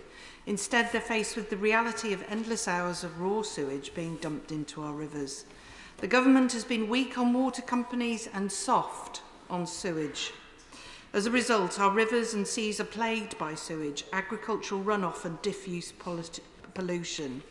Analysis shows, shockingly, sewage dumping is taking place every 2.5 minutes. We all know that the environmental consequences are catastrophic. However, it's not just the environment and the wildlife that are affected. The Tory sewage scandal has serious consequences for public health and for businesses that rely on the beauty and nature of Britain to attract visitors and thrive. This is certainly the case in my constituency of Chester. The River Dee flows through my constituency and is one of Chester's greatest assets. It plays a vital part in our history and day-to-day life. The Groves on the riverbank is home to numerous businesses which rely on the beauty and, of course, cleanliness of the river. It's a popular destination for Cestrians and visitors alike to enjoy leisure activities. That is why, when I was elected at the end of last year, one of my first acts was to bring together Welsh Water and local river groups, businesses and residents for a summit of the Dee to set out a vision for a clean river, free from the frequent sewage discharges we see today. Businesses and sports clubs that rely on the river told me of the serious consequences they're facing. People are less keen to take part in river-based activities, and customers are even turned away from hospitality on days when the smell is too bad. Chester businesses are losing trade as a direct result of the government's sewage scandal. Indeed, on previous occasions, the world-famous Chester Regatta, the oldest regatta in the world, celebrating its 290th anniversary this year, has had to be abandoned because of sewage discharges. I sincerely hope by the time of the 300th anniversary, sewage discharges will be a thing of the past. According to data published by the Rivers Trust, a total of 919 hours worth of untreated sewage and stormwater was discharged into the river in 2020. Despite nearly £500 million being cut from its budget by the central government in the last 13 years, its innovative projects, like Cheshire West and Chester's Council's new 1-kilometre rainwater drainage tunnel, that are helping to alleviate the pressure on our sewage system and reduce the amount of foul waste that ends up in the Dee. But only half the funding was provided towards the drain cost by government. This is just a drop in the ocean, or rather a drop in the Dee, of what's actually needed to tackle the scale of the problem. The scale of change needed to eradicate the need to discharge into the Dee. Order. I thank the Honourable Lady. Derek Thomas. Thank you, Deputy Speaker. We all care about this issue, and I'm a Cornish MP, and I know more than anyone really how difficult this issue is for constituents who really care about the quality not just of water they swim in, but also about marine life and the quality of our rivers for supporting really good ecological systems.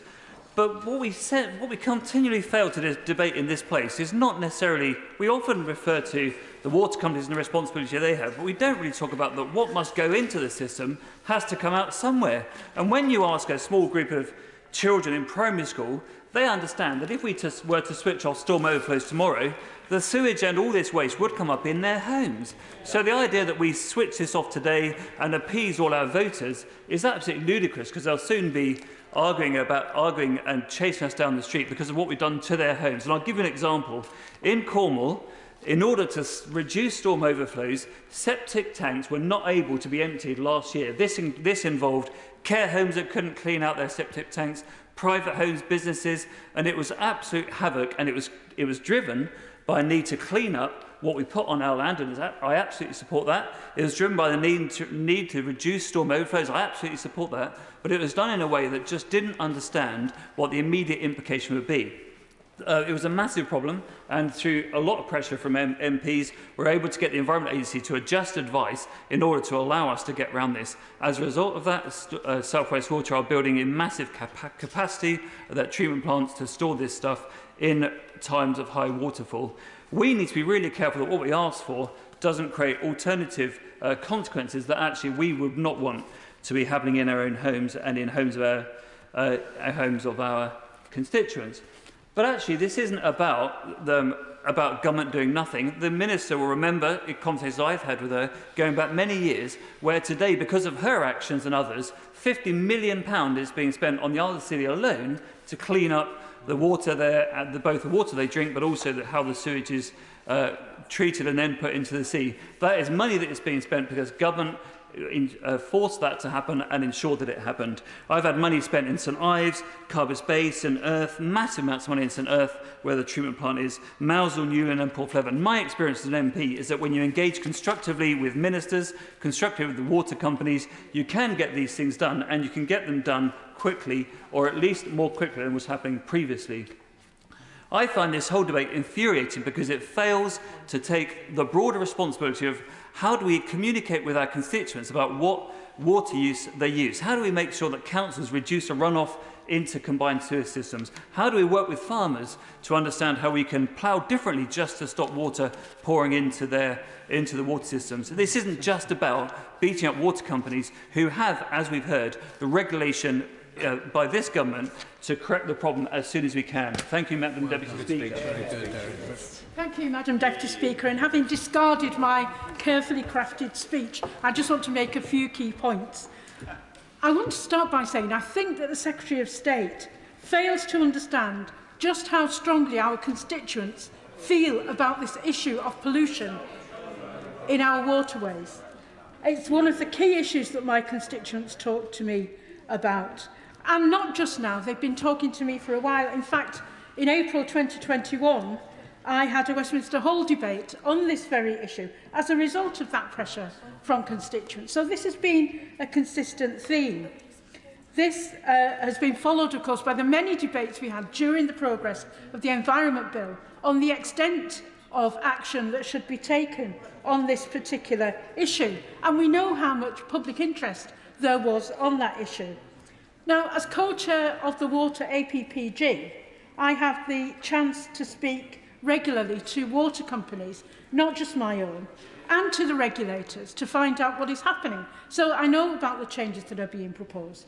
And that's as far as they go. In fact, this morning we had a presentation from David Black, the Chief Executive of Ofwat, explaining the current framework. But the fact is that the regulators, both the financial regulators of water, Ofwat, and the environmental regulators, are guided by government action and government decisions.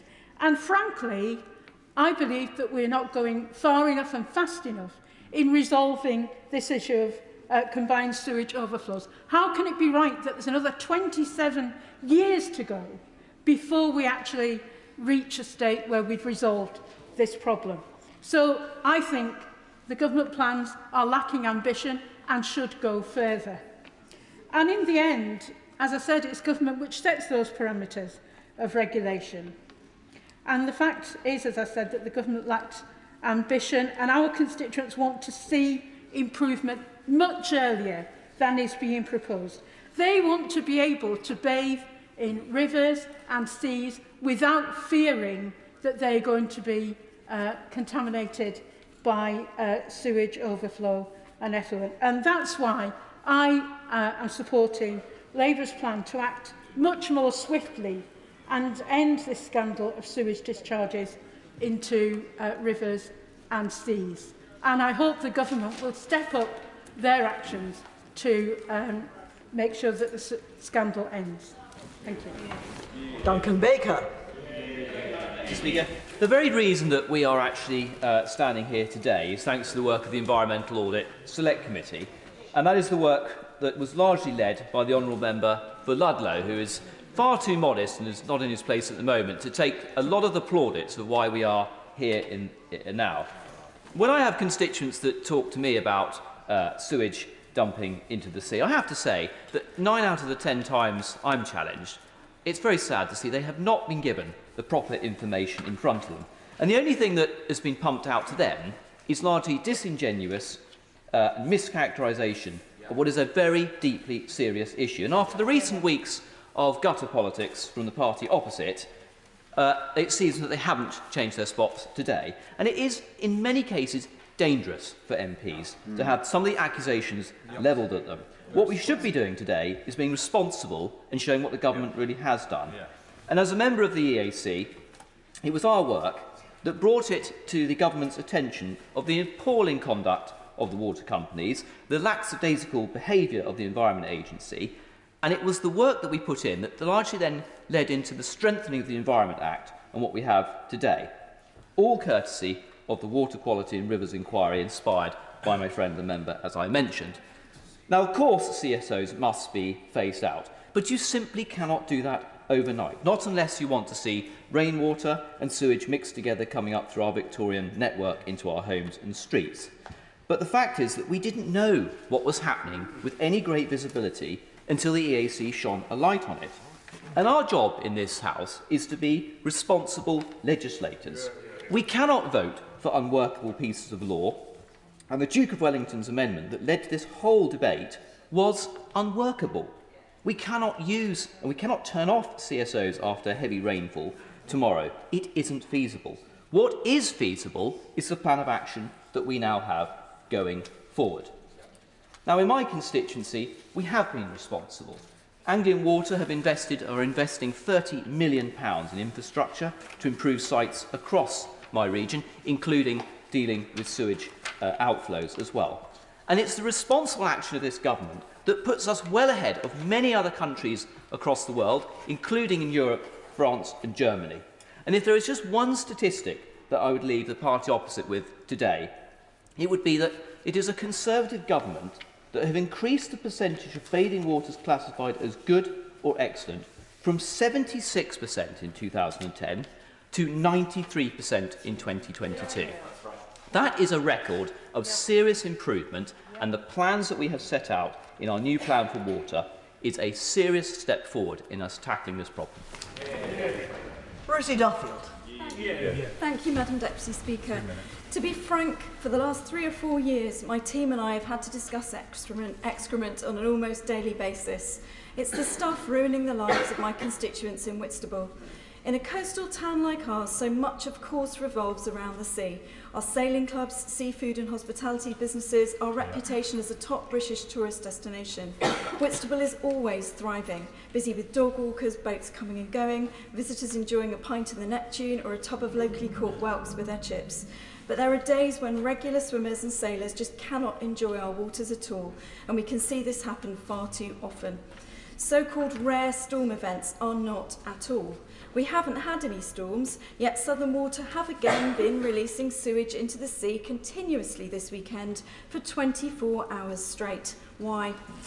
Of course, Whitstable is still a great place to visit, but while these incidents keep on happening, there's a real danger to UK tourism generally having suffered a real hit to visitor numbers since Brexit. French school children who didn't previously require a passport are no longer flocking to Canterbury's market stalls or studying at our language schools. We simply cannot afford the added damage the headlines about sewage are doing to our economy.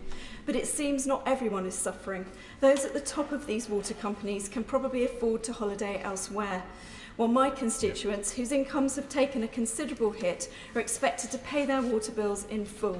It's little wonder that many are really angry about this. SOS Whitstable are a campaign group who formed following a public meeting I held in the summer of 2021 so that residents could directly confront the bosses of Southern Water. They're a group of very driven and knowledgeable campaigners who give all of their time for free, holding the water company to account and refusing to let them get away with just dumping sewage on our beaches.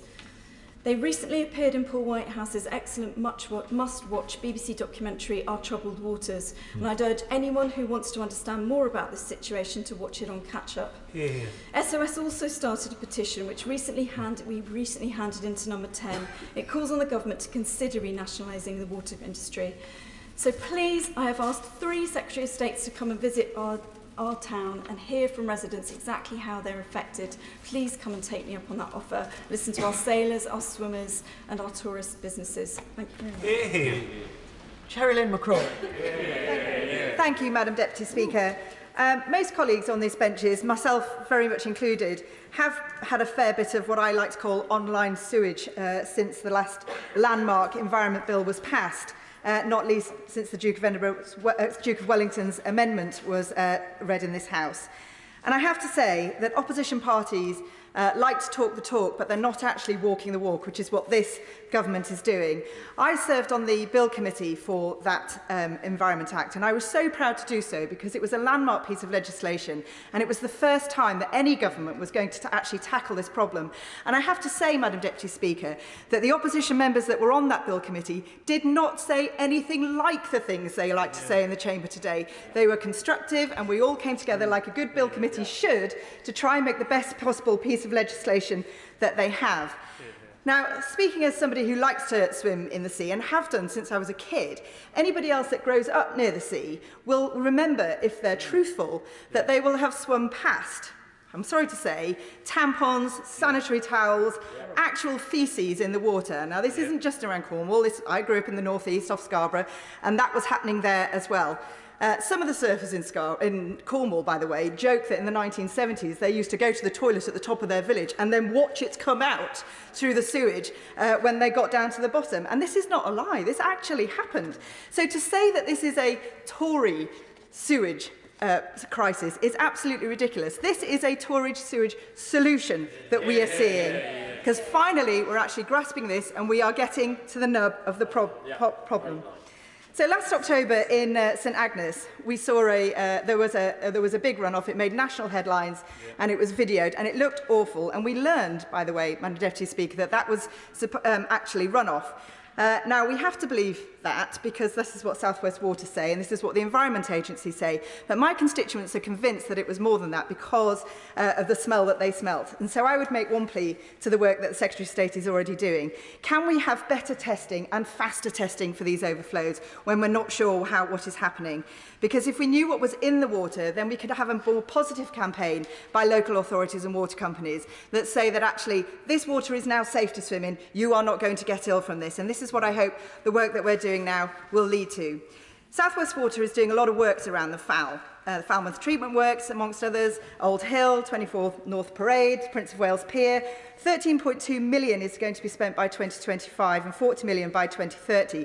So South West Water, being a one-star company needing to get back to a four-star company, is starting to do the work. But I know that there is much more to do. And one final point, if I can, a plea to the Secretary of State, is that if we can, when the consultation has finished, make sure that fines that are imposed on water companies do go back into making sure that we can actually fix these problems. That will help us along the way. Thank you, Madam Deputy Speaker.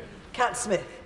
Madam Deputy Speaker, and last year in my Lancaster and Fleetwood constituency there were 685 sewage spills, and the total duration of these spills came to over 2,000 hours. So needless to say, my constituents have noticed.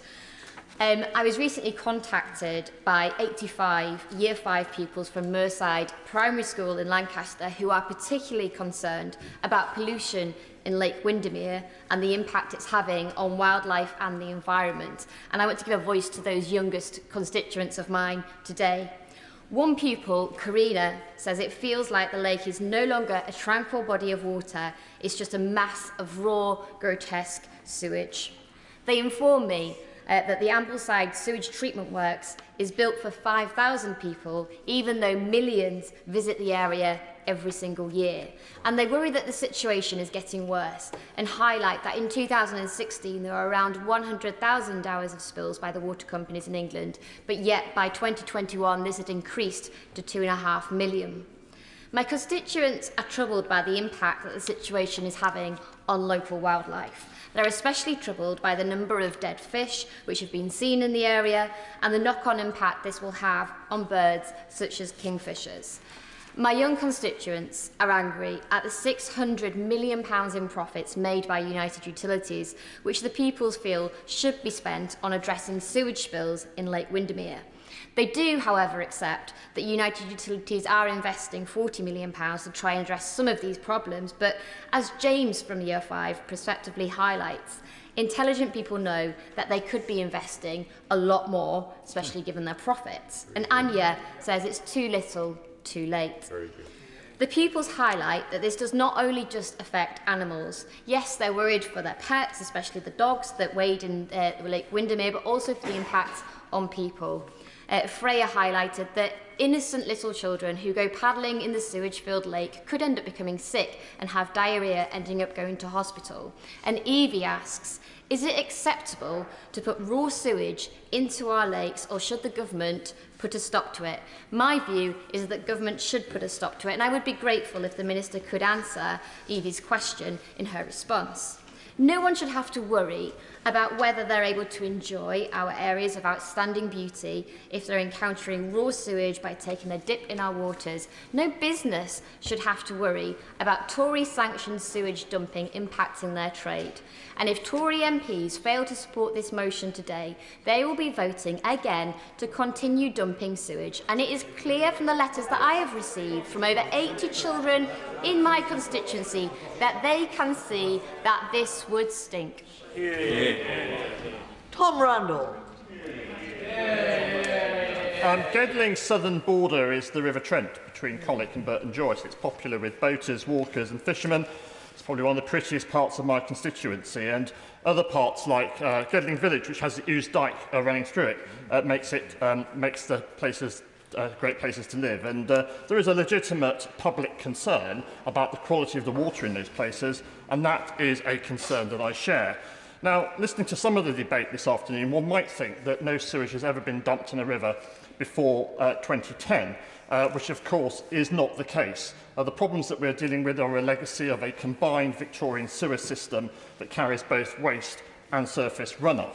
Indeed, whilst researching a completely unrelated subject recently, I came across an article in the Times from the 20th of April 1923, which contains a Ministry of Agriculture circular about pollution, and goes on to say that, except in special localities in this country, the most usual kind of pollution is sewage in bulk, so great that it deoxygenates water and suffocates fish.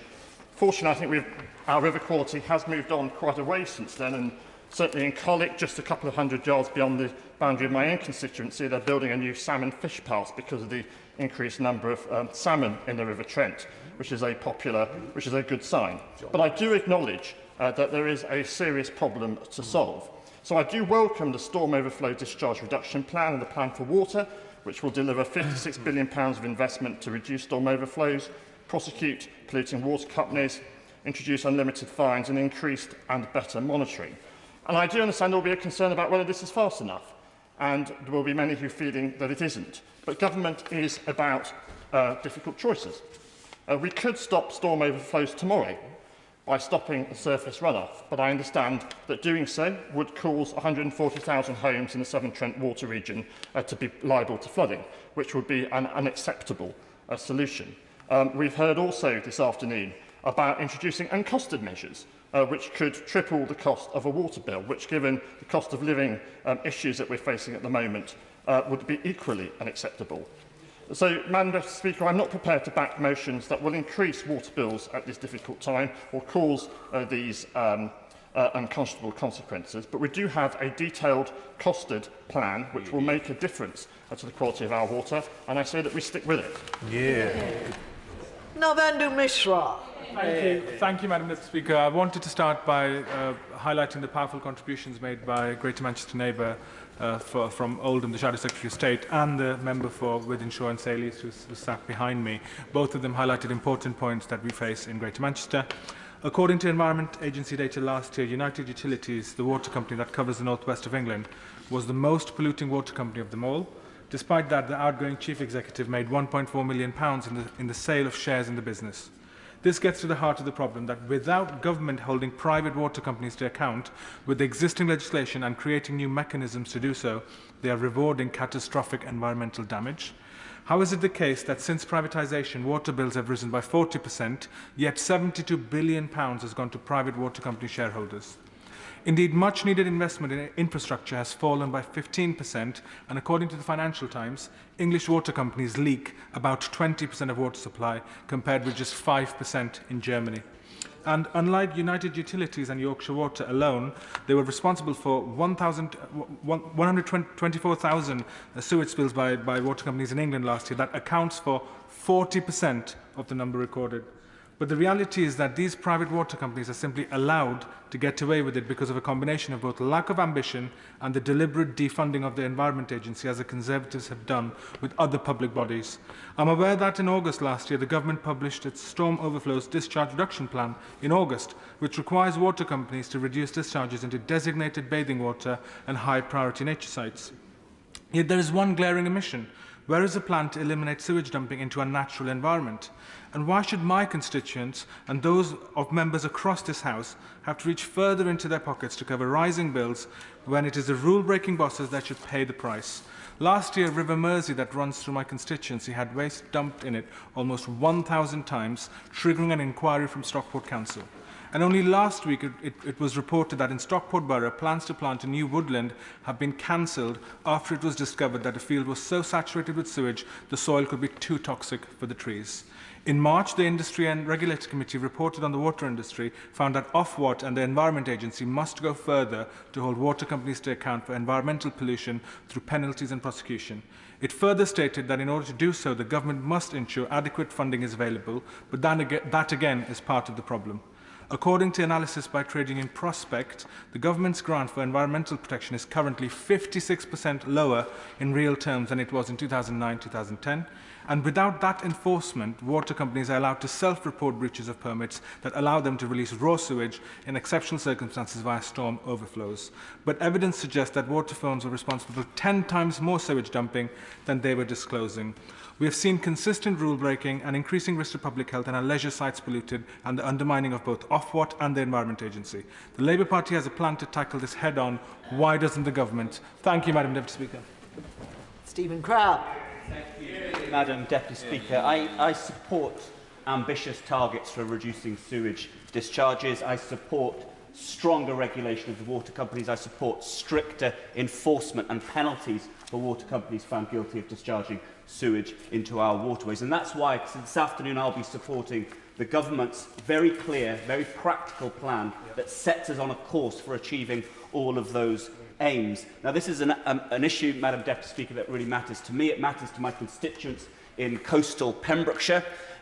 My constituency in 2021 had 79,000 hours of sewage discharged during the course of the year. Completely unacceptable. It's an issue that local people in Pembrokeshire feel angry about. And as we've already heard this afternoon in the debate, who is responsible for water policy in Wales, who is responsible for reducing these sewage discharges through legislation and regulation? It's Welsh Government through Natural Resources Wales.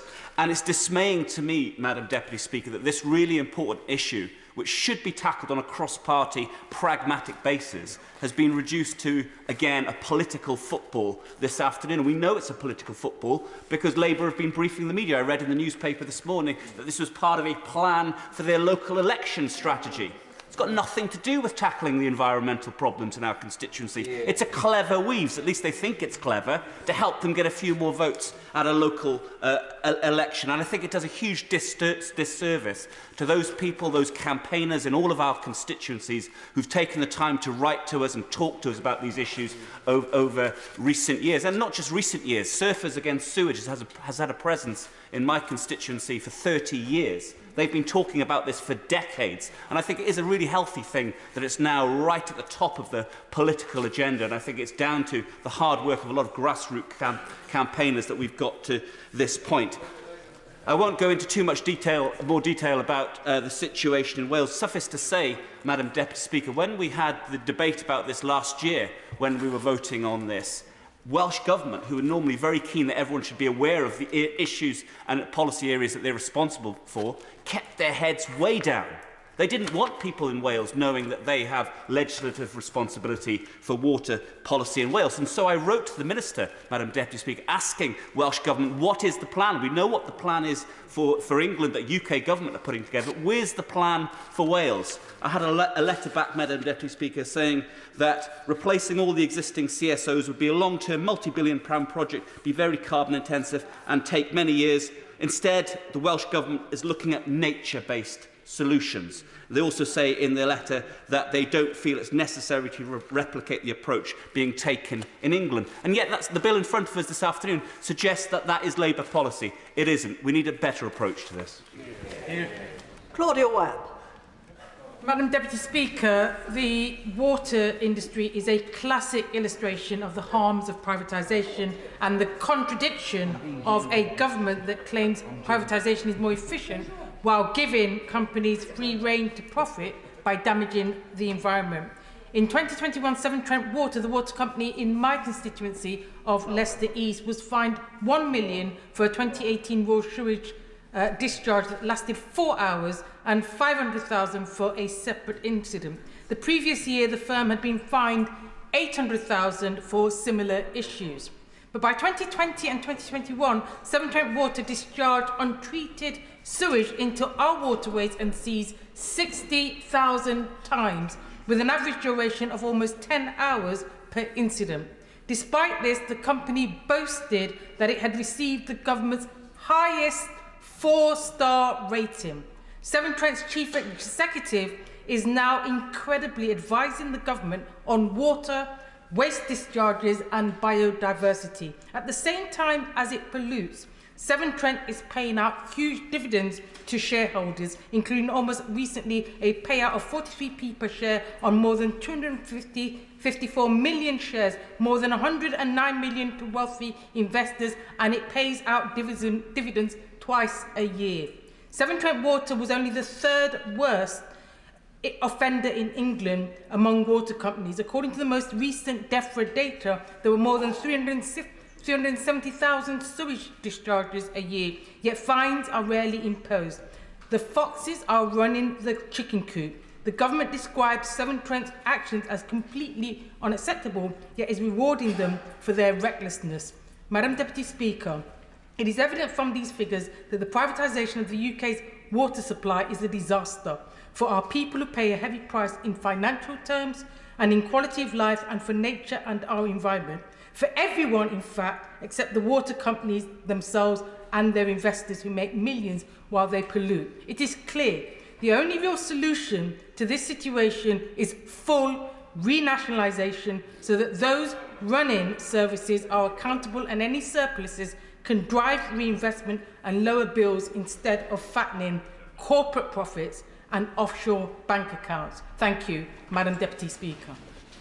Anthony Magnon. It's a pleasure to be able to speak in this debate, because what the opposition have attempted to do is to pretend that this side of the House doesn't care about sewage. It doesn't care about water companies being held to account. And yet every instance, in every debate, with every measure that we have passed, we have shown that we care about the quality of water in our rivers and on our coastline. We have cared about bathing water status. And above all, we have cared about holding water companies to account.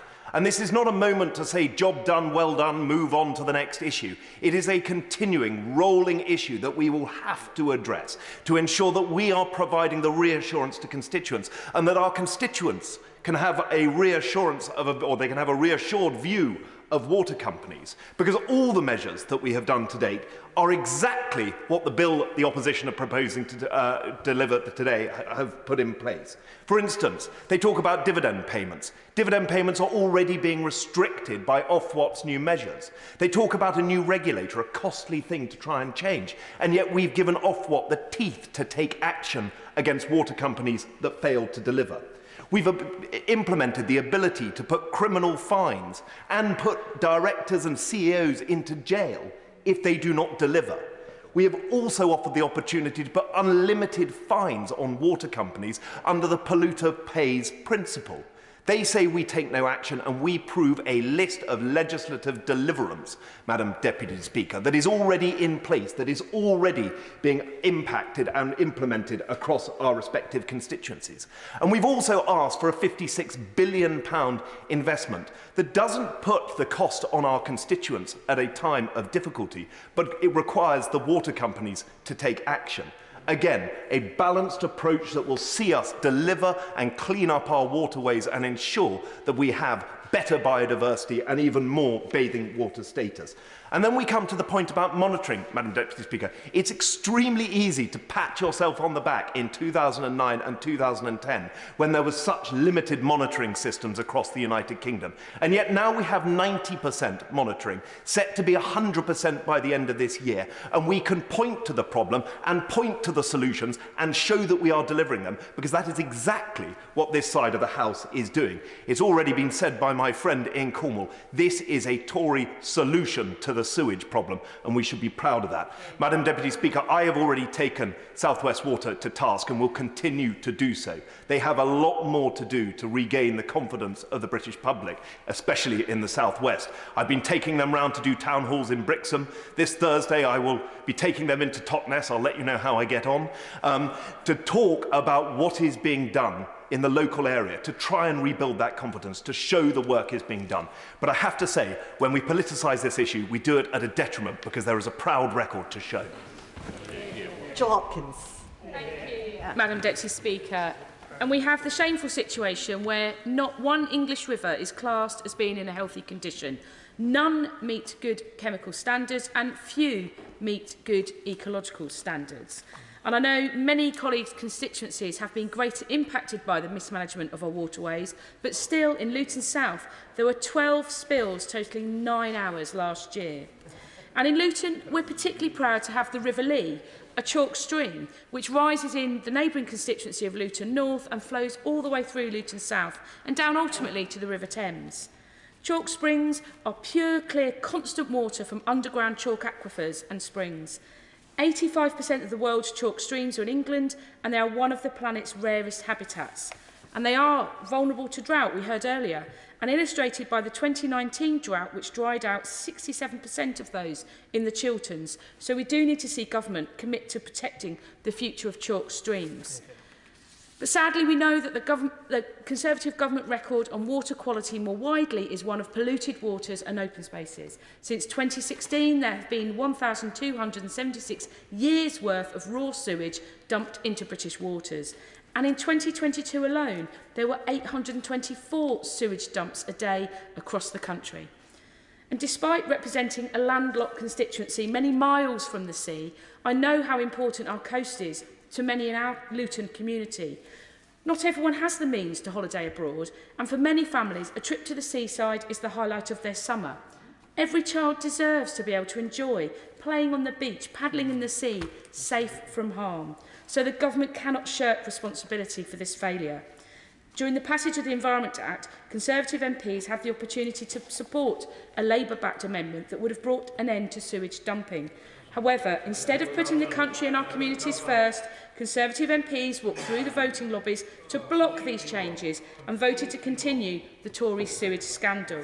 This is despite the consequences for our environment, for public health and for businesses that rely on the beauty and nature of Britain to attract visitors and thrive. But not only have the Conservatives given the green light for water companies to dump sewage and neglect our vital water infrastructure, they've also rewarded them for it. Shareholders are walking away with billions in dividends and with bumper bonuses for negligent water bosses. 13 years of Tory government has taken our country backwards, allowing it to be treated like an open sewer. So I urge all members to support Labour's water quality bill, particularly those saying that it's already happening, then back the bill. Basically, we need these 4 crucial reduction measures at no extra burden on household bills. But I fear that yet again we'll see Tory members walk through the other lobby to block these changes and continue the Tory sewage scandal. Sally Ann Hart. I stand with the people of Hastings, of beautiful Hastings and Rye, who are all quite rightly angry about the extent of water companies' excessive use of overflows. Only the Conservatives have come up with a proper, fully costed plan, and I'm proud of this and support the work of this government is doing to deal with this issue and the work that I do, engaging with Southern Water and my constituents to improve water quality and resources locally and reduce sewage flooding. But, Madam Deputy Speaker, I'm somewhat bemused that the opposition has tabled this debate today. They are way behind the narrative in trying to secure targets for sewage discharges and protect water quality. I want to express my deep disappointment with Labour and its leadership. I thought the days of momentum and its dirty, dangerous and polarising politics had disappeared, with the election of a leader who from the outset seemed to be a person with a plan, with integrity, but recent weeks in particular have shown that Corbynism and momentum politics have not disappeared. We have seen personal, misinformed attacks on the Prime Minister. We have seen personal, misinformed attacks on many Conservative MPs about sewage discharges, to the extent that many colleagues live in fear for themselves and their families. I thought, Madam Deputy Speaker, that we were all trying to work together to bring the political debate back into more polite, constructive and sensible discourse, to help reduce the horrendous abuse that many MPs struggle with on a daily basis. I was wrong. Just this morning, I read an article in The Guardian, Labour to use tactic that finished off Truss to force Tories into sewage vote. Spread on social media by opposition supporters, including a former pop star who has a newfound fame by attacking Conservative MPs about a subject they all seem to know little about. This is all about politicking for Labour. Their tactics smack of desperation. They do not care about sewage issues, because if they did, Wales under Labour-controlled Senedd would have a world-class water and sewage system. It does not. Labour has been responsible in Wales for 23 years, and it's almost twice the amount of sewage discharges than in England. Why? Madam Deputy Speaker, this Conservative government is the first UK government to instruct water companies to prioritise the environment, both by imposing new legal duties on water companies under our Landmark Environment Act and by giving new powers to Ofwat. This is the government that will sort out water companies, and I stand by the measures this government takes. Luke Pollard. Raw sewage is the perfect metaphor for 13 years of Tory Britain. It's hard to find an NHS dentist or get a GP appointment. It's hard to get a passport or find a lettuce or a tomato in a supermarket, but you can go for a swim amongst human waste, faeces, nappies and used condoms in our lakes, rivers and seas. Britain deserves so much better than this. There are more than 37,000 sewage spills in the southwest last year. In Plymouth alone, there are more than 2,000, an average of 5 spills every single day. That means, Madam Deputy Speaker, it's only 1,220 sewage spills until Christmas for us Janners to look forward to. So why has South West Water been let off the hook? They are failing as a company to close down the raw sewage outlets that we need them to close to have a protected and safe region. In Plymouth, Sutton and Devonport, 8,750 hours of dumping from 1,574 spills. In Plymouth Moorview, 4,000 hours from 540 spills. More in South West Devon, more in Torridge and West Devon, whose rivers flow past Plymouth. This is not good enough. Clean water matters to me. It matters to me when I spoke from the front bench, and it matters to me where I speak now.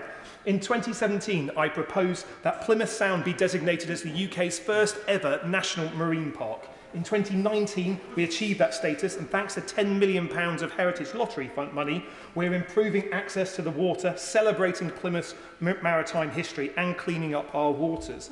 And for the past year, I've been campaigning for Devil's Point and Firestone Bay to be designated as an official bathing water with regular water testing, so people like me who swim in that part of Plymouth Sound can see what we're swimming in. I'm grateful for ministers for agreeing to the campaign, and that status starts in only a few weeks' time. The truth is, ending the sewage scandal is in the government's hands.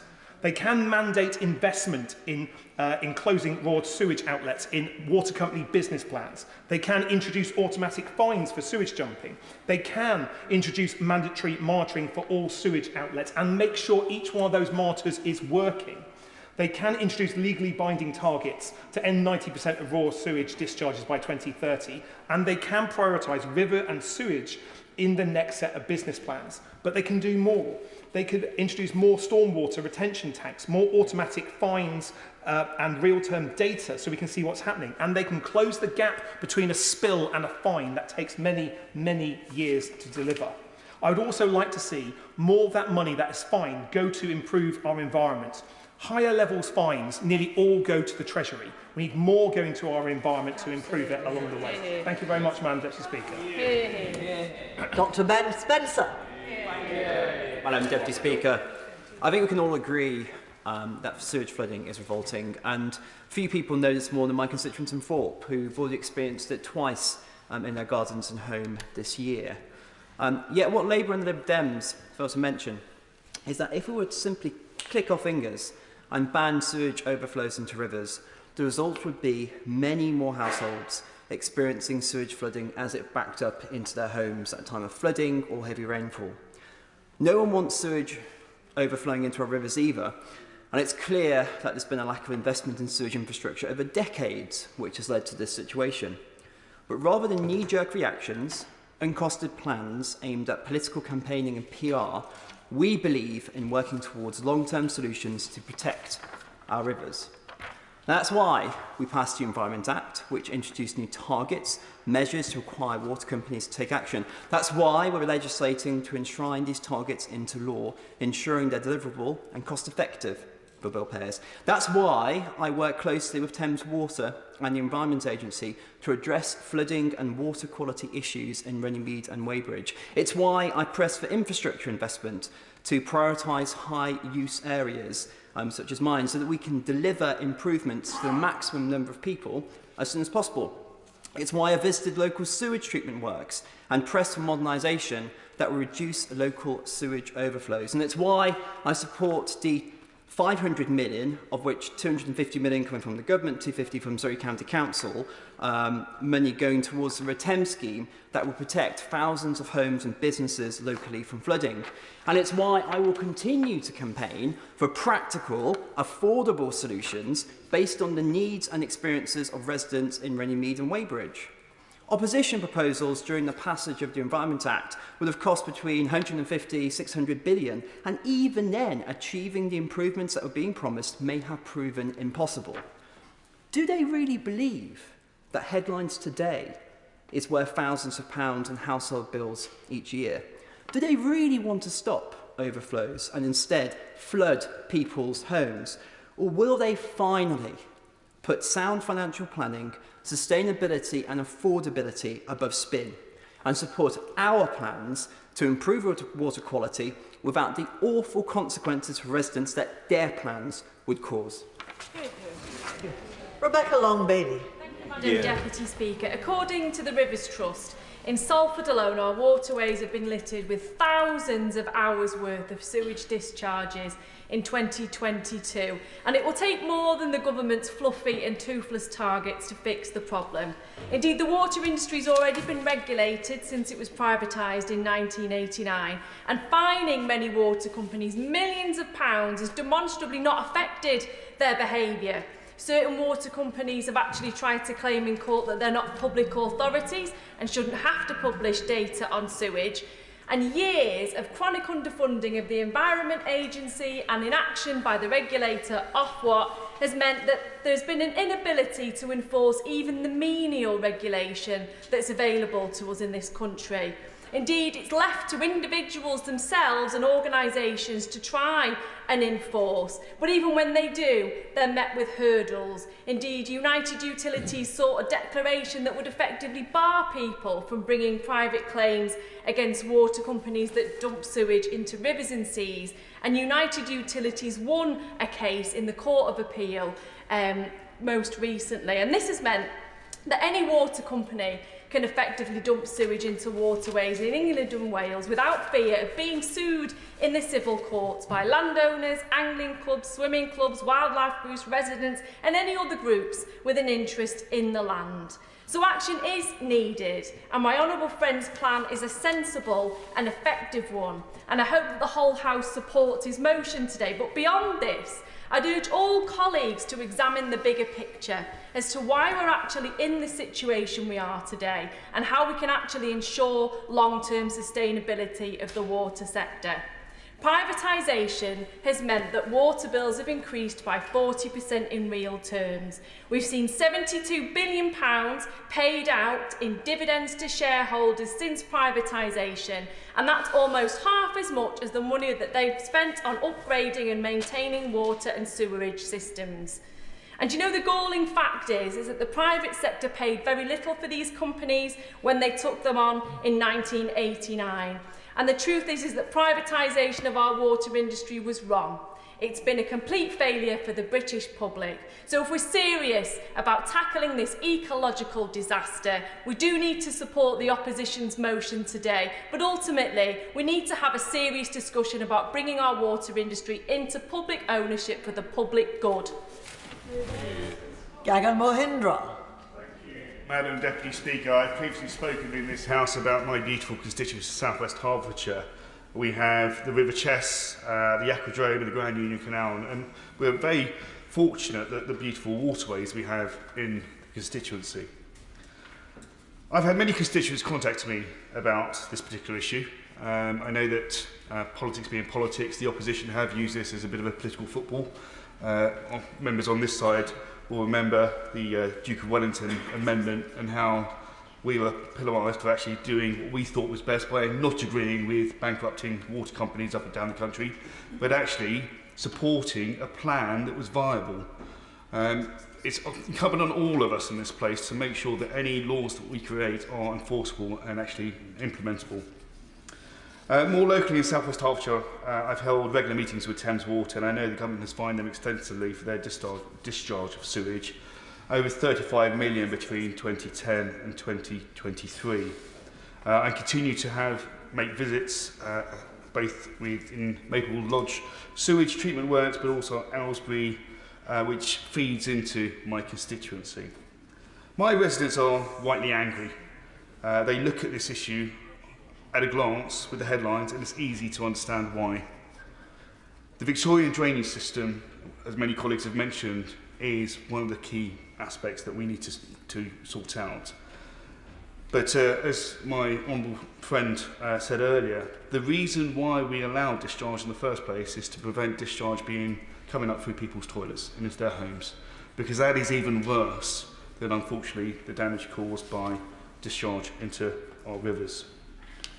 We need to upgrade the waterways. We will do so. We have a viable water plan put forward by this government, who I continue to fully support, because actually the alternative, as proposed by Labour at the time, was a £21,000 bill per household. The second debate today is on the cost of living, and I know that the Secretary of State, when she was in her place, referred to the hypocrisy, or it being ironic that on the one hand we're talking about increasing household bills, and then later on today we'll be discussing how to actually support our residents. We must continue to be honest with our constituents. We need to be bearers, unfortunately, sometimes of bad news, but we've also got to be transparent. So saying, actually, these are things realistic we can implement, in my eyes, is what we should be doing. And this plan, the water plan put forward by the government, is very much that. I know that the opposition have spoken about the increase in recording or the number of sewage releases, but a lot of that is down to the increase in better recording. We shouldn't shy away from the fact that we've got better data. I will finish there, Madam Deputy Speaker, because I am conscious of time, but thank you for allowing me to speak, and I'll continue to support my residents on this really important issue. Paula Barker. Thank you, Madam Deputy Speaker. The River Mersey in the greater North West England is a meandering through the heart of the region and connecting the great cities of Manchester and Liverpool, and for centuries was the boundary between the historic counties of Lancashire and Cheshire. I pay tribute to the likes of the Mersey Rivers Trust, who have done so much for so long in the fight to clean up the Mersey. In our part of the world, we take our obligations to look after the Mersey extremely seriously. And recently, our Metro Mayor, Steve Rotherham, announced plans to make the river sewage free by 2030. These plans were backed by Lord Heseltine, who helped first establish the Mersey Basin Campaign Partnership nearly 40 years ago. They both recognise that when it comes to the Mersey, there is no room for complacency. Growing up in Liverpool, my generation and the one before it saw the toll taken on the river and its estuary. Yet this bold action set out by our Metro Mayor risks being undermined by the government benches if they do not urgently get a grip of the issue of sewage being dumped time and time again into our waterways. The excellent reporting from Danny Rigg at the Liverpool Echo has stated the scale of this problem. Sewage flowed into Merseyside rivers for more than 17,000 hours from 10 wastewater treatment sites in 2020. And raw sewage flowed into the river for 11,000 hours from just the 5 rural locations upstream of New Brighton in 2021. And it was remarked on by the reporter that this was more than the actual number of hours in the entire year. Madam Deputy Speaker, this modern Conservative Party might not value our natural habitats, our precious waterways and our coastal communities, but the British people do. After all, it was this Conservative Party that went out of their way to block Labour amendments to the Environment Act that would have brought an end to this practice. Rather than stand by communities, they stood idly by, letting shareholders walk away with billions in dividends and bumper bonuses for water bosses. The government benches were belligerent in striking down the opposition's amendment. Yes, here we are. The Secretary of State, now late to the party, no doubt after her inbox and that of MPs opposite filling up with emails from angry constituents wondering why they have consistently refused to stand up for them. Too little, too late. I am proud that cleaning up our waterways, our rivers and seas, taking on the water companies for their negligence and supporting our people is a priority for this opposition, and it is something we will take action on in government. Thank you. Selene Saxon. Madam Deputy Speaker, I am perplexed as to why we need another bill on this topic, particularly one that's uncosted and would result in a threefold increase in water bills when we have this epic Environment Act already here. What we really need to do is to implement what is in the Act. And whilst I fully accept there is far more that needs to be done, particularly running into our rivers, I think we also need to acknowledge where progress has been made, particularly when our vital tourism economy is so reliant on the quality of our water. South West Water is responsible for 34% of all of our bathing waters and for 10 million visitors to that region. 100% of those bathing waters are now at bathing water quality. That's up from 90% in 2010. In my beautiful North Devon constituency, I have 9 designated bathing waters, all of which are good or excellent. We've already seen a 50% reduction in bathing season storm overflows, a 75% reduction in the duration of spills. The investment by South West Water into the fantastic surf beach of Croyd has now seen their bathing water quality rise from good to excellent. Anyone familiar with North Devon's beautiful beaches knows how much better water quality is now compared to 20 to 30 years ago. Only 1% of the water pollution we are dealing with is sewage. Over 95% of our storm overflow discharge is rainwater. Anyone watching the new South West Water's WaterFit Live app will note that the overflows run after extensive rain, which is completely different to raw sewage being dumped on the beaches, particularly when the alternative is that that gets washed up into people's front rooms. And it's only because we're now monitoring the situation that we actually know what is going on. The crystal clear waters of North Devon are beckoning. The first cold water surf reserve in the world, the first UNESCO biosphere, we pride ourselves on our waters. Indeed, come wild swimming in my patch, you will see dolphins playing. You might indeed see mermaid perches on the beach, where actually the sharks do go past. It is pretty wild out there. We have jellyfishes, we have ones the size of dustbin lids, and with the changing climate, we occasionally get ones that sting you as well these days. We have seals that like to actually play with the gig rowers because the oars flapping in the water, they actually jump up to see you. And yep, they're a bit hairier than my normal surf companion when I caught one out on the beach. I will be back in my waters this weekend, and I'm proud to be so, and I hope if you haven't yet booked your summer holiday, you'll consider coming to Croyd, because on Friday, the opposition spoke about the need to ensure people can access our beaches. I was proud to be at the opening of the country's first adaptive surf centre, and now everyone can access that beach and its excellent water company.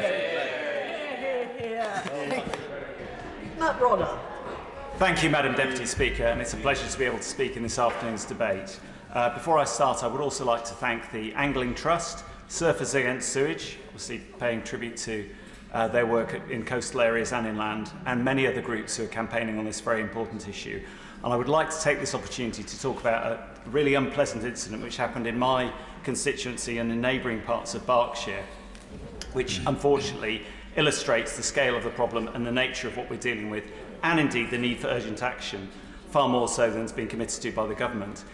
Recently, earlier this month, there was a spill which lasted for 17 hours into a local brook called Foundry Brook, sometimes known as Foudry Brook, which feeds into the River Kennet, which is one of the main tributaries of the Thames, and ultimately this sewage spill would have fed into the Thames at Reading and then obviously onward to London. And this happened in a beautiful rural setting, rolling countryside just outside Reading, and then past the town, the western edge of the town, past a nature reserve, through areas where there are people living nearby with their backs of their gardens going down to the river, next to workplaces, right next to Green Park, which is a major science park in our area with thousands of employees who like to walk past the waterways. Also carrying on into the Kennet, past County Lock, into Reading Town Centre, through the area where the Oracle Shopping Centre is, and on past more terraced housing and more flats to Kennet Mouth, where the Kennet joins the Thames. And then ultimately this dreadful slick would have continued through the rest of the Thames Valley, ultimately to the sea. That is an appalling abuse, and one which residents and people working nearby should not have to put up with. And it simply is not acceptable that this type of pollution takes place in the 21st century. And I have to say that I was near to Foundry Brook a few weeks ago. It may have been at the time of this incident or slightly before, when I was getting ready to run the Reading Half Marathon, and I could see the water and smell the water, and it really was unpleasant. I think that's a polite way to put it. It really was deeply unpleasant. There was an awful smell. There was a strange tinge to the water. It didn't look natural. It didn't look right, despite the setting with beautiful willow trees pollarded like something out of Wind in the Willows next to the waterway. And that's what we're talking about. Disgusting pollution, and there should be urgent action to tackle it. And this is just one example. In one community, I thought the Honourable Lady from North Devon spoke beautifully about her coastal community. Inland, we also have wonderful, beautiful waterways that are full of wildlife, large birds such as swans and smaller ducks and other animals, and large fish like pike and a range of other fish, animals as well. All of this is being affected, and people's enjoyment, by these terrible sewage incidents, and they simply should not be happening. And it's happening around the country. We've had a range of constituencies referenced this afternoon. It simply shouldn't be continuing, and I do think there is need for urgent action now. There needs to be a proper plan with automatic fines. Thank you, Madam Deputy Speaker. Simon Baines. Madam Deputy Speaker, I have been serving on the Welsh Affairs Committee, and we have had two evidence sessions discussing the situation with regard to water companies in Wales. So I've spent a great deal of time recently hearing what is going on in Wales. And frankly, this afternoon, there seems to be virtually no recognition from the opposition benches that the Labour Party has a big problem to answer in Wales when it comes to the issue of water quality. And we have established during the course of this debate that the Welsh Government has legislative competence in relation to all aspects of water quality, water resources and water industry. So it is very much the Labour Party's responsibility in Wales. I thought that the contribution by the Honourable Member for Islwyn was very powerful, and it was holding to account the problems with Dŵr Cymru, or Welsh water. And one of the points that's been made continuously by the opposition benches, it perhaps goes down slightly different lines, whether they're Momentum or mainstream Labour members, but the point about nationalisation, in effect, Dŵr Cymru, it's a not-for-profit organisation. So it is not putting money into the hands of shareholders, yet, as the Honourable Member for Islwyn said, it is a very, very poor performer. So I think that is something that the opposition need to consider. But during the course of the Welsh Affairs review of the water industry in Wales, we were very concerned by the evidence we heard about the condition of Welsh rivers and coastal waters. And I make no apology for highlighting Labour's appalling performance in Wales on the water industry. And I'll give one or two statistics in the time that is allowed. There were 83,000 spills in Wales in 2022. Now, if we look at those compared to England, in England there were 23 average spills per overflow per year, whereas in Wales it's 38 average spills per overflow per year. So it is a distinctly poorer performance in Wales. The number of sewage spills in Wales accounted for 21% of all discharges across Wales and England, and the top two longest sewage discharges last year were in Wales, in Bridgend, responsibility of Dŵr Cymru or Welsh Water. And as we have heard, of the top 5 constituencies across the UK for hours of sewage discharge, 3 are in Wales: Carmarthen, East and Dynevor, Dwyfor Meirionydd and Preseli, Pembrokeshire. These are damning statistics, and the point I'd like to make to the opposition is that they should be honest enough to recognise that there is a major problem in the way that Labour run the water industry in Wales. Andrew Gwynn. Thank you. It will come as no surprise to members in the chamber that I rise to support the Labour front bench in their motion today, because I support the bill that has been tabled by my honourable friend, the Shadow Secretary of State. Madam Deputy Speaker, the River Tame, which runs through my constituency, has the unfortunate honour of being one of the most polluted waterways in the UK. In detailed peer-reviewed research, Professor Jamie Woodward and his team from the University of Manchester found that the Tame, which is one of 2 tributaries forming the River Mersey at Stockport, is heavily contaminated with microplastics because untreated wastewater and sewage is routinely discharged into the river when it's at low flow. Professor Woodward found concentrations of 130,000 microplastic particles per sediment on the riverbed around Denton. This is one of the few accessible green spaces in my constituency, and it is absolutely disgraceful. In 2022, there were 11,000 hours of sewage discharged into the River Tame and the local environment by United Utilities. That pollution, and also the pollution from industrial processes along the river, is having a disastrous impact on the local environment. And in a recent interview with Paul Whitehouse on the BBC, Chris Clark, an angler who works closely with the Friends of the Tame Valley, told of his devastation as he watched raw sewage, not from a UU plant but from a misconnection into Johnson Brook, being pumped into the waterway on the same day that the Environment Agency was replenishing fish stocks. Now, local people across my constituency are doing their very best to try and solve this problem. Groups like the Friends of the Tame Valley, which I'm incredibly proud to be a part of, often organise community riverbank cleans, but all too often it feels like they are fighting an uphill battle. There has always been there has also been the formation of the River Tame Working Group, spearheaded by the Mersey Rivers Trust. This brings various community and corporate stakeholders, including United Utilities, together to resolve the local operational issues and to help shape local catchment action plans. Now, in the interest of balance, UU are investing £100 million of investment to immediately commence a further programme of works to reduce spill frequency at 8 prioritised storm overflows. There are 4 river rangers, and we are training a generation of river guardians.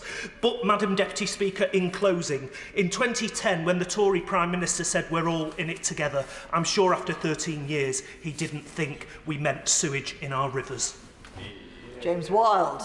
Thank you very much, Madam Deputy Speaker, and I'm pleased to speak in this debate to make clear again that the use of storm overflows is unacceptable and needs to end, which is why I supported the Environment Act and new powers to require water companies to tackle this issue and for Ofwat to act, including where water companies seek to pay dividends where their environmental performance is not good enough. Now, North West Norfolk is home to many precious chalk streams, and one of my first visits as an MP was to walk the River Nar in Castleacre with the Norfolk Rivers Trust, where we looked at work to restore part of the river, to get it back to the natural widths, depths and gradients. And as a member of the all-party chalk stream group, I've consistently highlighted the unacceptable use of storm overflows and the need to protect these rivers. But let's be candid about what ending the use of overflows would mean that some pretend is possible. It would mean sewage backing up into people's homes. Why don't Labour and the Liberal Democrats put that on their leaflets? Why aren't they open with the public about the disgusting consequences of the proposals they put forward? So rather than misleading claims, I'm interested in practical action to make a difference. That starts with overflows. And looking at the motion, I wonder where Labour have been. We will have 100% of overflows monitored by the end of this year, with real-time data coming. When they were last in government, that figure was 7%. Then there are fines and prosecutions. Having looked at this area as a member of the Public Accounts Committee, I want to see the Environment Agency take far more robust action. All major water companies are under investigation for illegal sewage discharges, and regulators must use higher fines to focus the minds of chief executives and boards, which is why I support unlimited fines. The third element is investment. There's no cheap way to fix a Victorian system combining rainwater and wastewater. In my North West Norfolk constituency, residents suffered sewage coming up through manhole covers and into their homes when there was severe flooding. By challenging Anglian Water, I got them to reline some of the sewer network because there was groundwater infiltration rather than just inundation of rainwater. And as a result, we will see improvements and hopefully won't see a repetition. But we need to see major investment, and that's why the £56 billion is going to be required. And the motion calls for an impact assessment. Well, that's been done as required by the Environment Act, and the results aren't good for either party. Liberal Democrats pretend they can solve this problem overnight, but that's just wholly impractical. And Labour plan appears to involve spending £600 billion in 7 years. As my constituents would say, what a load of squit. Instead, the Conservative Party has the plan for 100% monitoring, requiring record investment and using penalties to tackle this problem. Now, water companies and regulators must be held to account to deliver real improvements for our constituents. Matt Weston. Madam Deputy Speaker, and it's a pleasure to follow the member for North West Norfolk. Let me just start with some facts here. In the year 2021, we saw a 67% increase in sewage discharges in my constituency of Warwick and Leamington across the two rivers of the River Lem and the River Avon. Of course, these are discharges that are sanctioned by this government. We know, and we've heard, that there are discharges now every 2.5 minutes. Now, let's also remember that the Conservative government voted against the Duke of Wellington's amendment, Amendment number 45 to the Environment Bill, which would have put a new duty on sewerage undertakers to improvements to the sewerage systems to demonstrate progressive reductions in the harm caused by discharges of untreated sewage. Now, we find ourselves, a year on, nothing has changed. The public are extremely disgusted by what they see and hear. In 2022, we had 824 sewage dumps a day across the country. Meanwhile, we have billions being paid out in dividends, as we've heard, CEO pay increasing 25-27% locally to Severn Trent Chief Executive. And we're seeing that not enough is being invested in the network, in SUDS, in grey water storage. And one of the great hits to the problem we have was the change in the legislation over new builds, new housing, and the problems we have with rainwater runoff, rather than improving the storage on those new developments. Now, what I'm seeing is the real concerns and hearing from the community. I've had 52 letters from the public just in recent months, concerns from the leisure users, such as Warwick Sea Scouts, Leamington Canoe Club, the Warwick Boat Club, which has rowing teams using the lengths of the rivers, but also businesses such as Warwick Boat or Leamington Boat Centre, who I contacted and who told me they're really concerned about the damage to the ecosystem of the river, but also really concerned about public health. But of course, this, Madam Deputy Speaker, does have an impact on those businesses. And let us not forget that this also impacts on the wildlife, and there's a desperate need to take remedial action and focus on river ecology to protect and preserve plant and animal life. That is why Labour's plan would impose automatic fines, set legal requirements for monitoring stations throughout our rivers, and set legally binding targets. Madam Deputy Speaker, after 13 years, it really is clear the government has failed our rivers, our canals and our beaches. It is a government that is out of touch with public opinion, and that is why this motion is important and why I'll be voting for it. Lee Anderson. Thank you, Madam Deputy Speaker. Now then, another pointless debate from a pointless opposition. That's what I'm thinking today. Now, the last time they did this, obviously, they were telling people that we were voting to dump sewage into our waterways, and that was absolute nonsense, And as a result of that, we had malicious communications, we had threats, we had some real nastiness. Yes. So, I mean, the party of kinder, gentler politics should take note, but they won't. But listen. Why would anybody vote to dump sewage in waterways? It's absolute nonsense. Nobody's ever done that. My friends, my family, we all use our waterways, we use our seas, we use our beaches, we use our rivers. It's just not true. It's a complete lie, and you should hang. Sorry, Madam Speaker, they should hang their heads in shame. But it's important that we put the facts out rather than score cheap political points. I'm not into this divisive dog whistle politics which you portray. It's absolute nonsense. Look, storm overflows. Even they're laughing. Storm overflows, what are they? This is a system, this is a relief valve, so when we have a heavy downpour of rain, that the sewage doesn't back up and go onto the streets or go back into people's houses. Yeah, 13 years. You keep saying 13 years, but the Labour Party was in power for 13 years, and they keep talking about these levers that they're going to pull. These levers, 13 years, and did absolutely nothing. Absolutely nothing. They should be ashamed. Bunch of hypocrites, the lot of them, Mr Deputy Speaker. So the water companies, they have to sometimes use these overflows. It's not ideal, not always acceptable. This bill that we introduced, that changes it, the Act changes it, and we're acting on it, and we're doing more than the Labour Party ever did in their 13 years. But like all their silly ideas, the Labour Party have no real plan. It's dog whistle politics, as I said before. In this great city, we have the Thames Tideway Tunnel, and that's currently under construction. I come to my senses. Somebody's from a chuntering position saying I was once a member of the Labour Party. I was, but I woke up. My senses came back, and then I was elected to the Conservative MP in Ashfield, and that shut the lot on me. That did. So this Thames Tideway Tunnel, £5 billion it's going to cost. It's going to take 10 years to complete. But if that lot had had their way, what they'd have done.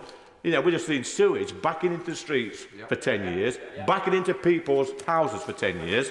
And the great British public aren't stupid. They get it. And just like our ageing Victorian sewers, they are full of it. Mr Ford. Thank you, Mr Deputy Speaker. I would like to tell a tale of two announcements. We're used to re-announcements, where the government uses much fanfare to introduce funding which it later emerges they have announced before. But I want to describe something that is new to me, an announcement with two faces. On the 7th of April, the Sidmouth Herald quoted a government press release.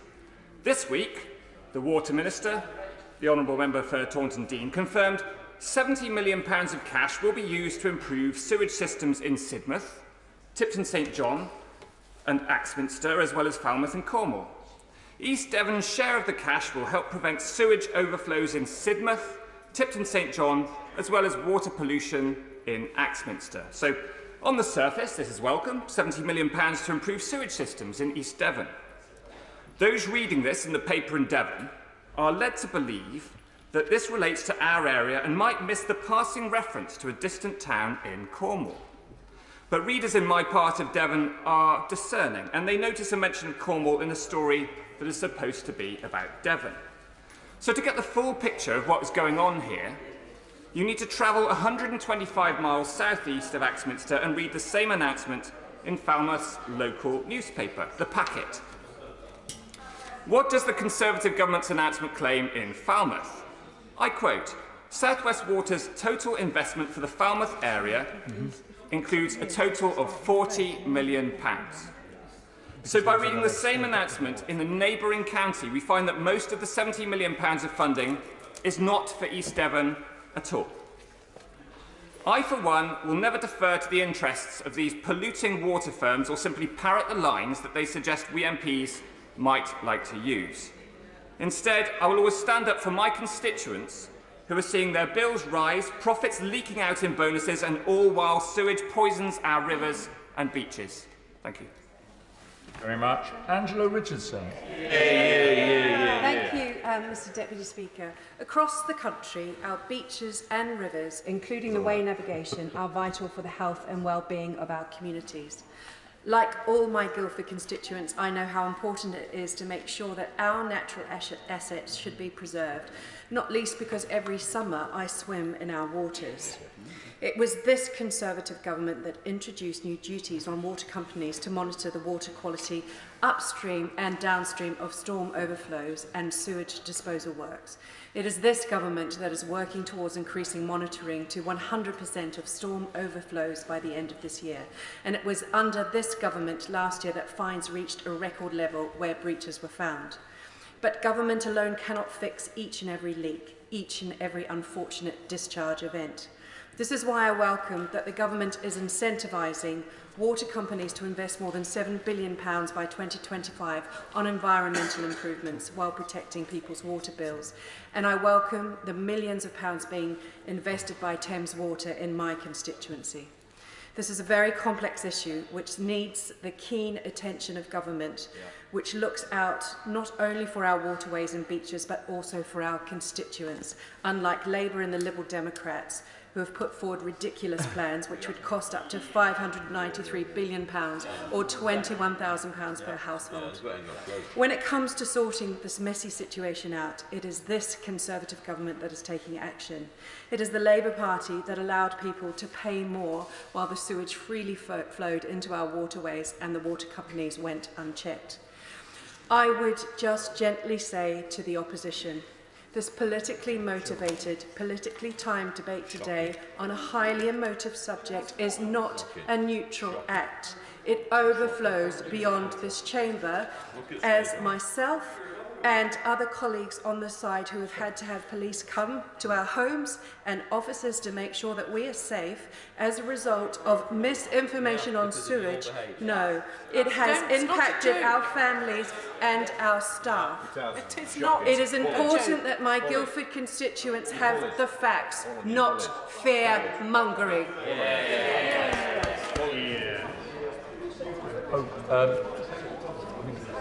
Bob Seeley. Thank you very much indeed, Mr Deputy Speaker. Have you finished? You done? Do you want to intervene? Okay. Thank you very much indeed, Mr Deputy Speaker. Apart from the relentless nastiness from the nasty party opposite, we did actually find out some really interesting facts today. Maybe they can explain some of them when he does his roundup. There was literally no water monitoring under Labour. Why? There must have been mass dumping, but we don't know about it. Why? Because they hid the problem, because they didn't monitor. Secondly, this is the one that gets me most of all, Mr Deputy Speaker. The utility firms that these class warriors profess to hate, they had a sweetheart deal with them that allowed them to self-monitor. What a corrupting relationship between New Labour and the big utility firms. Why were they allowed to self-monitor? And grinning at me inanely doesn't answer the question. Thirdly, they were actually taken to court by their lovely buddies in the European Union. You could not make it up. Anyway, and I thank the Secretary of State for her measured, I'm trying to be measured, I'm probably not doing a very good job of it, I must admit. The Secretary of State, I thank her for her calm and measured sentiments as opposed to the nonsense that we've heard from the party opposite. On the Isle of Wight, thanks to this government, Southern Water are now investing tens of millions. and I persuaded Southern Water to make the Isle of Wight an example of best practice.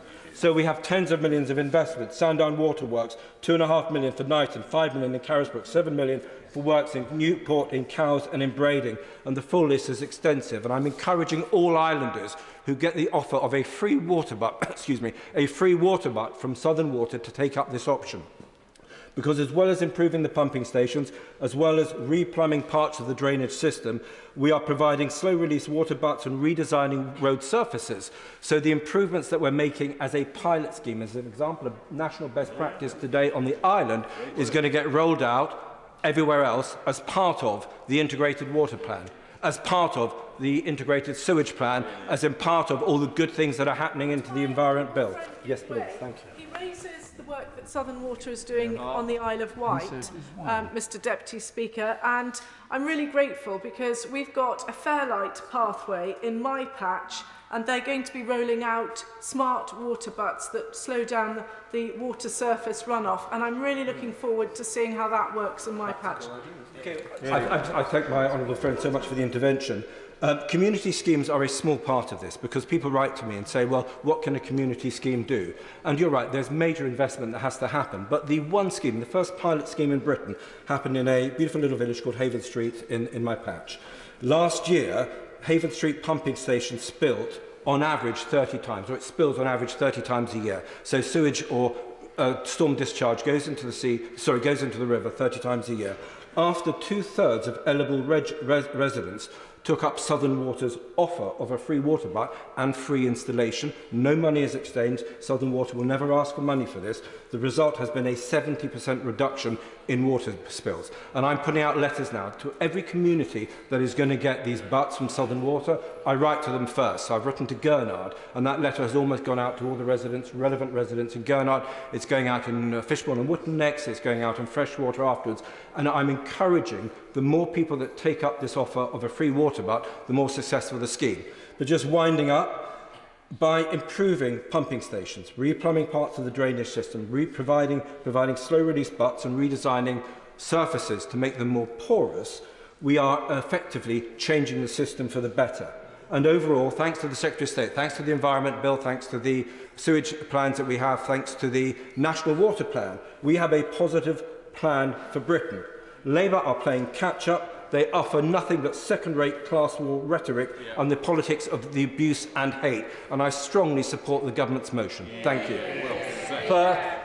Mr Deputy Speaker, good water quality is something that everyone in Southend West takes extremely seriously.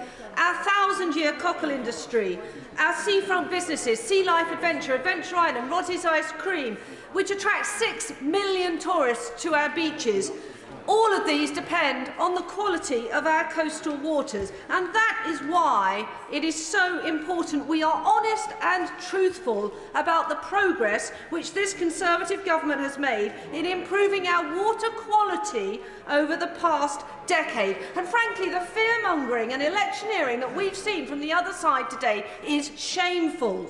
These are the facts. These are the facts. Successive Conservative governments have increased the percentage of bathing waters classified as good or excellent from 76% in 2010 to now 93%. That's an increase of over 20%. It includes every single bathing water in my beautiful constituency, and it's significantly higher than the European average, which is only 88%. Yeah.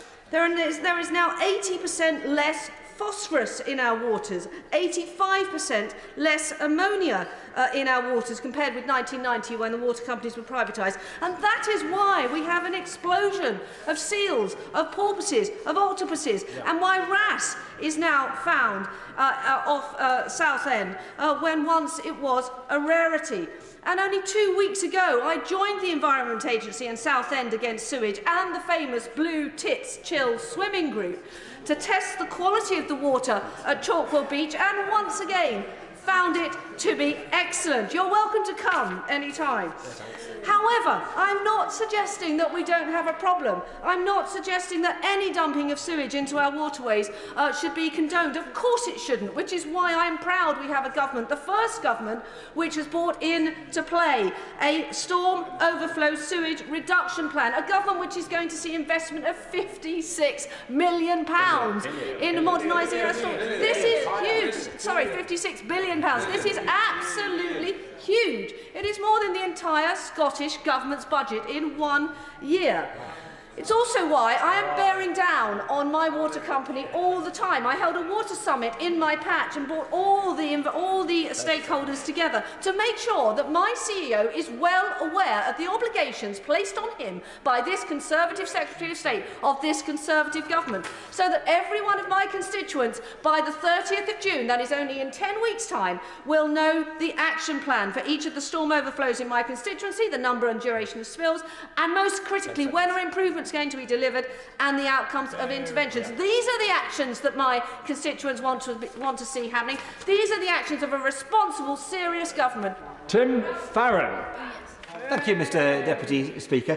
It is our privilege in Cumbria to not just be stewards of the fells and the dales, but also of our lakes, our rivers and our coastal waterways. And that is why we are angry that 6 out of 10 of the longest spills of sewage in this country in 2022 happened in our county of Cumbria.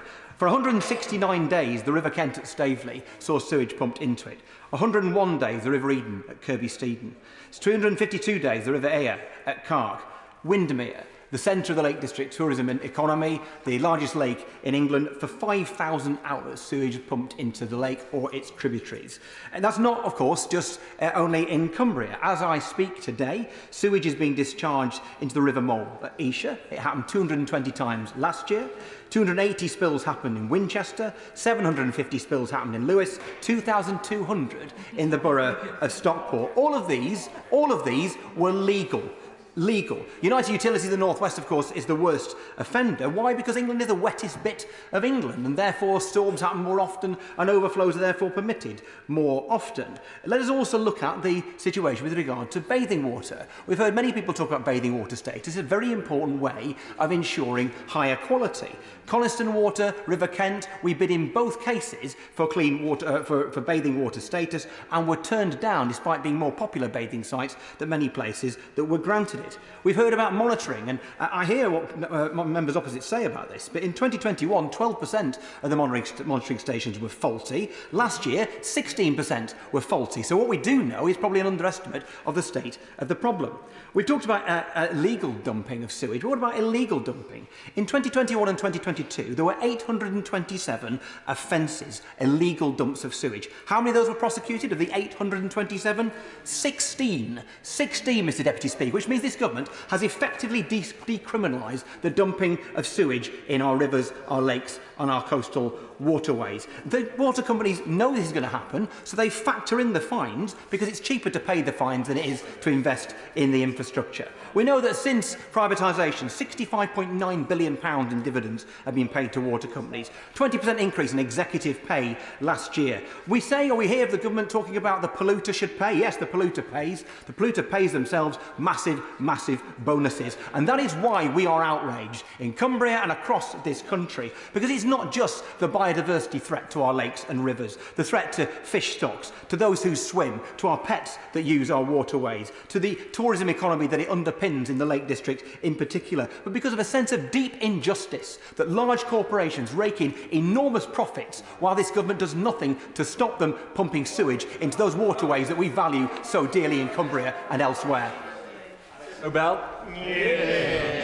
Thank you, Mr Deputy Speaker. I'd like to start on a positive note by thanking those who've actively engaged in this subject, because it's a public health, environmental and economic issue, but it is an absolute catastrophe for our country. I'd also like to thank my friend, singer, now turned formidable environment campaigner Fergal Sharkey for his tireless work in bringing to life the impact that sewage dumping is having on every part of our country.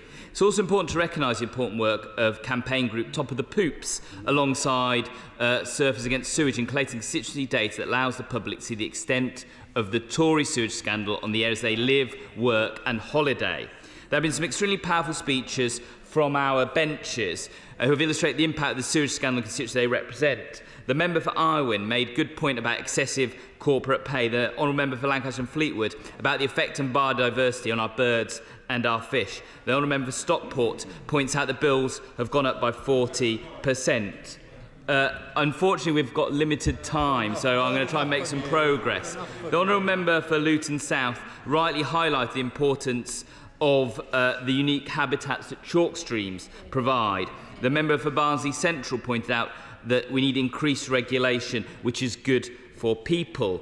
The honourable member for Wythenshawe and Sale West, alongside other North West members, rightly pointed out that United Cities have the highest number of discharges. The honourable member for Chester pointed out that constituents suffered heavily due to overflows in her constituency. The honourable member for Plymouth Sutton Devonport, who I know is a keen wild swimmer, has been an excellent campaigner for clean bathing water status in Plymouth Sound. I hope to see that in fruition. The honourable member for Bladen rightly pointed out that the government has a 27-year plan, and who can wait that long to see our rivers be clean. The honourable member for Canterbury, where I've swum at Whitstable, pointed out that now swimmers are unable to swim on that beach because of sewage. The honourable member for Salford pointed out that United Utilities use the courts to protect themselves from private prosecution, which is exactly why we need this bill today. The honourable member for Liverpool Wavertree pointed out the dangers sewage poses to the ambitious plans of our metro mayors. The member for Reading East told of the horrendous 17-hour spill just outside Reading, and our bill will end these types of incidents. And the honourable member for Warwick and Leamington rightly mentioned suds and grey water storage as part of the solution. So many excellent speeches. We have to ask ourselves, is the water industry operating in the public interest? No. Is it right that Tories are allowing water companies to dump raw sewage into our waters? No. Is it time for change? Yes. But of course we can't and won't just let water companies off the hook. We shouldn't allow them just to walk off the pitch and wash their hands of this with £72 billion out in dividends, leaving behind a broken system. I'll give way to the Honourable Member as I co-chair the Ukraine group with him. His front-bench colleague made a truly dire attempt at public speaking a bit earlier. In it, he avoided most of the questions put to him, but one of the critical ones was why, under the last Labour government, did Labour allow the utility firms to self-monitor, and did that not exemplify an uncomfortable, corrupting relationship between the last Labour government and the public utilities? When Labour left office in 2010, the Environment Age stated the rivers were the cleanest at any time since before the Industrial Revolution. That is Labour's record. That is Labour's record, Mr Deputy Speaker. I just want to say it shouldn't be left to us or the public to clean up the mess or to pay the price Tory failure, but we're going to have to do it. Look, we also heard arguments on the other side that this involves households picking up the tab, but households won't have to pick up the tab because, unlike the government's plan, what we're saying doesn't need to increase taxpayers' bills. As the Honourable Member for Oldham West and Royton pointed out at the debate, in the absence of a credible plan, Labour has done the Secretary of State's job by bringing forward another plan that delivers mandatory monitoring on all sewage outlets and a standing charge penalty for water companies that don't have properly virtual monitors in place, delivers automatic fines for polluters, which is not happening under the government, gives regulators the power and requires them to properly enforce the rules, sets legally binding sewage dumping reduction charges that will end the Tory sewage scandal by 2030, not 2050, and crucially ensures that any failure to improve is paid for by water companies who won't be able to just pass on to customers' bills or by slashing investment. What we've set out in this bill is just the first phase of Labour's plan to clean up the mess. We're under no illusions the system is fundamentally broken, which is why we need a Phase 2 plan, which will set out in due course to reform the sector, placing delivery for the public good at the heart of the water industry, because there does need to be a great degree of public oversight in the running of the water industry to protect the public interest, because under the Tories, households are paying the price of a failing water industry. Firstly, in having to pay for sewage treatment as part of their water bills, whilst Tories allow corner cutting and raw sewage to be dumped in our waters instead of being treated properly. I recently discovered that only 37% of our sewage treatment plants even have storage tanks, so the others just discharge straight into the local river. So even the simplest precautions are not being taken in the majority of sewage plants. I think that time is against us. Yes, Deputy Speaker indicated it is, so I unfortunately cannot take any more interventions. Secondly, paying the price for the impact that this is having on the NHS, on the economy and our environment. I'm disappointed but not surprised that the conduct of Tory MPs once again stood up one after the other and merely read out the cobbled lines of the panic government whips. That is not true. I wrote this speech, thank you. I was trying to find any serious reasons for blocking Labour's common sense approach. It is a symptom of a Tory government that has run out of road and of ideas when it's only able to resort to this. It's unfortunate and slightly embarrassing for them. The government whips have misunderstood Labour's plan, fed Tory MPs inaccurate numbers and got their maths wrong, which is no surprise looking at the state of our economy. The Minister may wish to correct the record on their behalf, as if they've read the bill, they see there are safeguards on this that stop anybody from gaming the system. In any case, the government's own economic regulator, in Ofwat, already has the power to protect customer bills. The Secretary of State's own department has already undertaken a cost-benefit analysis of Labour's plans, which shows the cleaning up of this mess would cost water companies a fraction of the $72 billion they have taken out in dividends. There's no reason for inaction. And how much is that inaction costing the NHS, businesses that are forced to pull down the shutter because of sewage dumping? But as usual with the Tories, there's always a reason not to act in the public interest, and nothing is ever their fault. Bluster, blame game and blocking measures to clean up their mass sewage dumping mess. You've named it, they blamed it. I've heard it all this afternoon, where there's people who use their toilets, the Welsh Government home drainage systems, and the Secretary of State even blamed the Victorians for this mess. Over 100 years ago. In case they've forgotten, it's the Tories and Messrs who are responsible for economic regulation of the water industry in England and Wales, the leaders of power that are key to improving industry performance and holding water companies to account. Because Tory MPs now have a second chance to do the right thing, having previously voted to continue sewage dumping. If they vote with Labour today, we can end the sewage scandal once and for all. The alternative is simply to follow the lead by continuing to vote for sewage dumping for no good reason. And if they do refuse to back our plan, it's either because they've not bothered to read the bill or are blindly following the direction of the Secretary of State, or they just don't understand the bill based, as we've heard, based on their contributions, and are inadvertently misleading the House for reasons to continue to vote for sewage dumping. Let me be clear, the public are watching and listening. The choice this evening is a simple one. They can either vote for our plan to end Tory sewage scandal by 2030, with water companies finally being made to do jobs that House are already paying them to do, or they can allow for a second time to allow dumping raw sewage in the constituencies that we all represent. Thank you, Mr. Deputy Speaker. And the government front bench can take equal time on the wind-up. Rebecca Powell. Thank you very much for that, Mr. Deputy Speaker. And this debate provides a welcome and much-needed opportunity to set the record straight on sewage and what this government is doing. And not only are we taking this issue extremely seriously, but we are and have been acting. We have a realistic, costed plan to clean up our network of rivers and coasts, and it's already in operation. And what a tide of positivity we have had from these benches on this side today. And we have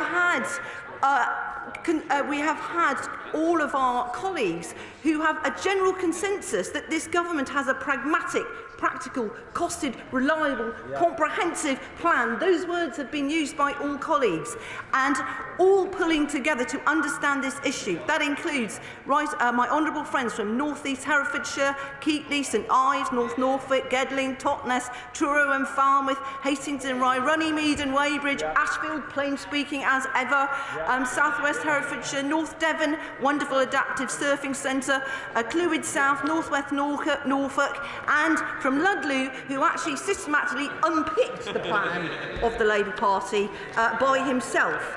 And I've got to say that through today's debate, I can't help but feel that for the opposition, this is nothing but a political game.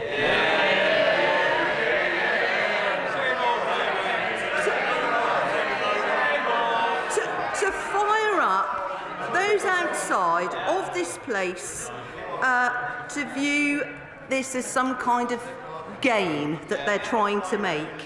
And what I would like to say is that actually Labour's plan is completely superfluous.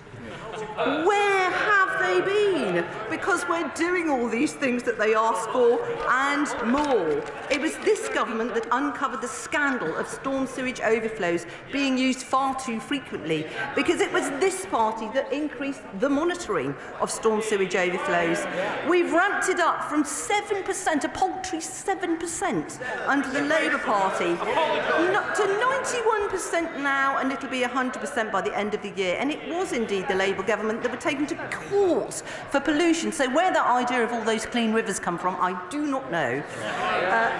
But what did we discover from all of our monitoring? We discovered that indeed water companies were using storm sewage overflows far too frequently, and it was and is completely unacceptable. So what did we do? We acted. We brought in the Environment Act to require new storm overflow discharge reduction plan, fully costed with a clear impact assessment, delivering up to £56 billion of capital investment to revolutionise our Victorian infrastructure.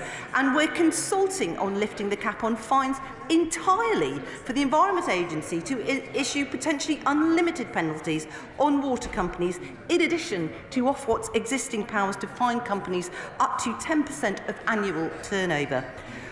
Ofwat has strengthened its powers on executive pay awards so that if water companies want to pay bonuses, even if environmental performance is found to be wanting, then shareholders must pay for this, not customers. And through the new Water Restoration Fund, money collected through fines will be spent on improving water quality. My honourable friend from Plymouth and Sutton and Devonport needs to get with the programme. We've already done what he asked. Our Treasury friends sit here, they agreed. We're bringing new monitoring requirements as well under the Environment Act for near real-time reporting on storm overflows. And the honourable member for friend for Truro and Falmouth asked, could we do more? Yes, we are going to increase water quality monitoring upstream and downstream. I'm not going to give way because there just simply is not time. I note that the honourable member likes our monitoring ideas so much that are in the Environment Act that he's actually put our monitoring framework for the Environment Act as clause 1 in his bill. Thank you. Marvellous. We also recently published our integrated plan for water.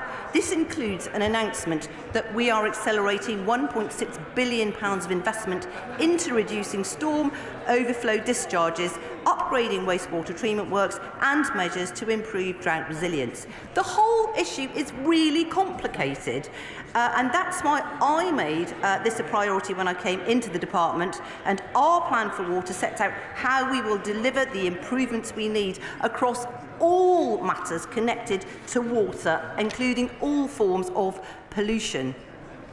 And please remember that no one on this side of the House ever voted to allow raw sewage into rivers.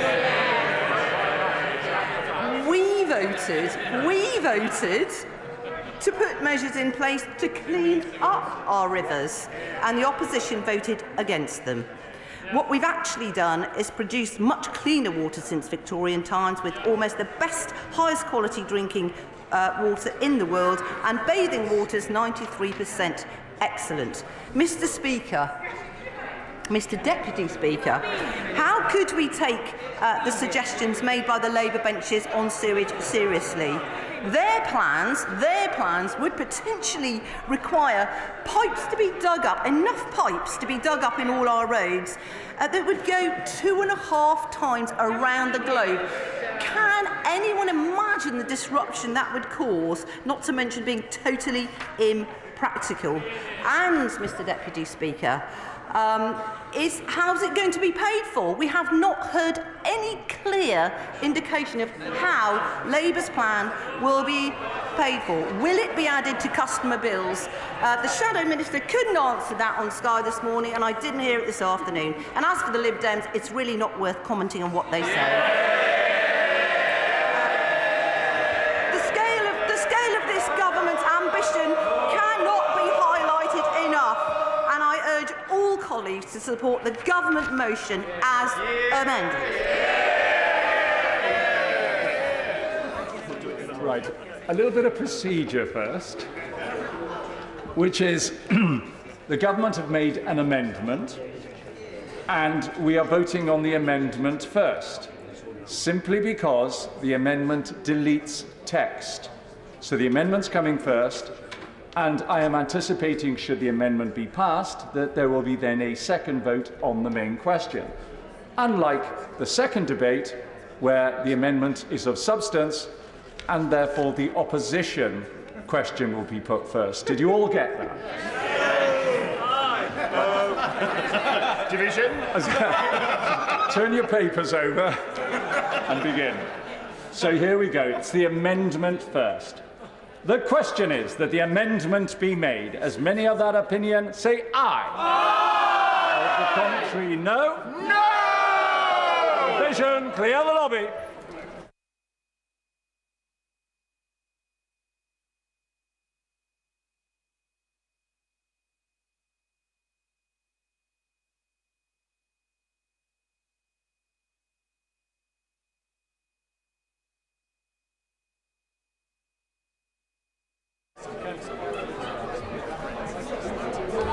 Order.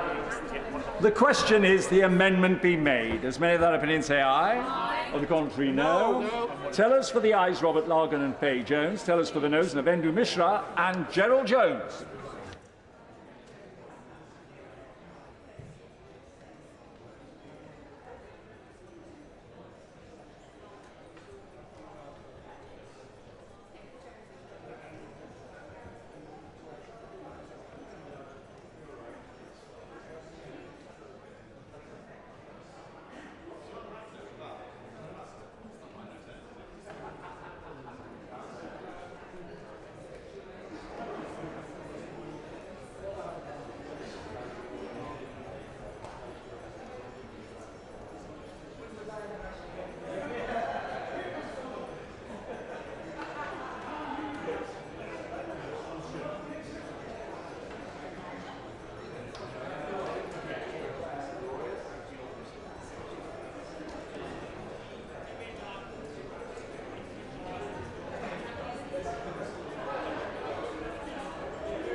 Order.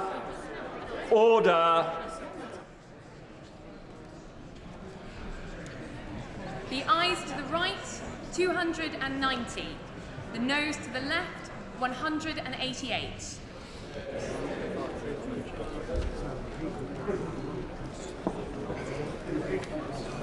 Thank you.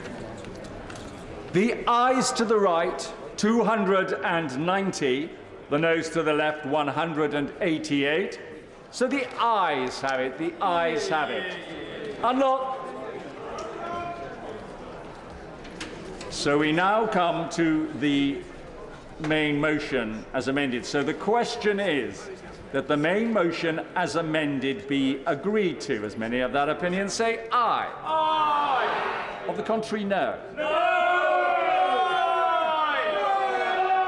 I will remind you that you really should follow your voices, so I don't want to see a 0 at the end of the other one.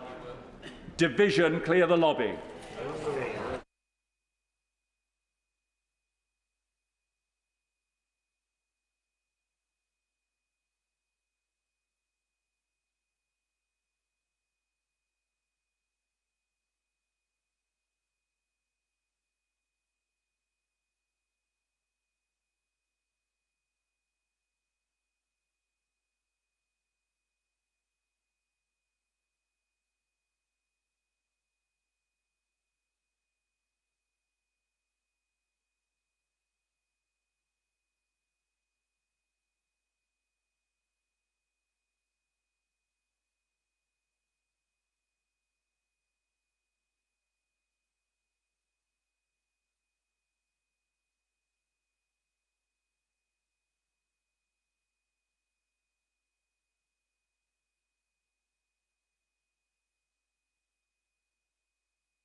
Order.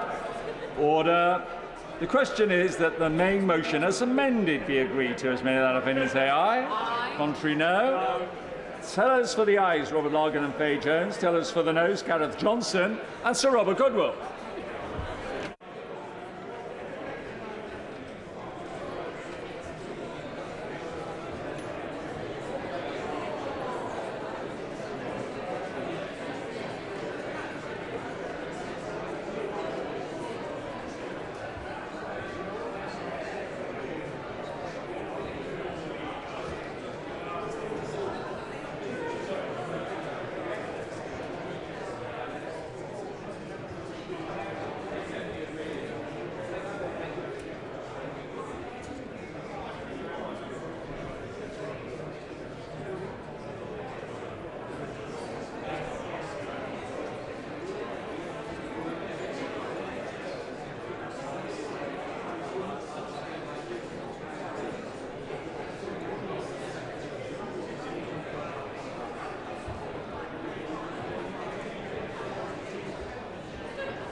Yes, I think so. I'm just going to say there's something that's more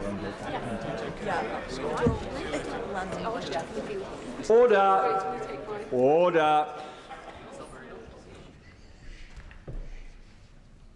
The ayes to the right, 286. The noes to the left, 0. Oh, so close. Oh, so Thank you. The ayes to the right, 286. The noes to the left, 0. So the ayes have it. The ayes have it. And look. Point of order, David Davis. Thank you, Mr. Deputy Speaker. A little while ago, Peter Tatchell, when he came to visit me, had a badge confiscated from him, a campaigning badge against homophobia. I have subsequently got a letter of apology from the Sergeant at Arms saying they'd look at this practice. Then yesterday, some other people came to visit me and had a series of leaflets about the Chinese government's treatment of Jimmy Lai, and they were confiscated too. Now, it seems to me that there may well be a well-intentioned purpose behind this, but could the House authorities look at the operation of these rules? Because it seems to be very odd that it's illegal to bring political material into the House of Commons. I'd like to thank the Right Honourable Member for his point of order. I will raise this issue with the Sergeant at Arms tomorrow and I'll get back in touch with him. So we're now going to come on to the second Opposition Day motion on the cost of living increases. I inform the House that I've selected Amendment A, tabled in the name of the Prime Minister, and I call Tulip Siddiq to move the motion. Thank you, Mr. Deputy Speaker. Mr. Deputy Speaker, it astonishes me that the Conservatives are acting like the cost of living crisis is over and that their economic plan is working. The Chancellor is proudly boasting that Britain is back. He even said, "The declinists are wrong and the optimists are right. We will stick to the economic plan because it is working." What planet does the Chancellor live on? Does he understand the reality on the ground for all of our constituents? Does he understand that on the Prime Minister's watch, our economy is weaker, with the UK forecast this year to have the worst growth in the G7? Real wages are lower than they were 15 years ago, with families in the UK going into the cost of living crisis significantly poorer than in comparable European countries. The price of everyday essentials are rising by an eye-watering £3,000 since 2020. And never before have people in this country paid so much money for so little value of their public services. The disconnect between this Conservative fantasy and the experiences of ordinary people could not be wider. Decent, hard-working people across the country are being forced to cut back on the things that underpin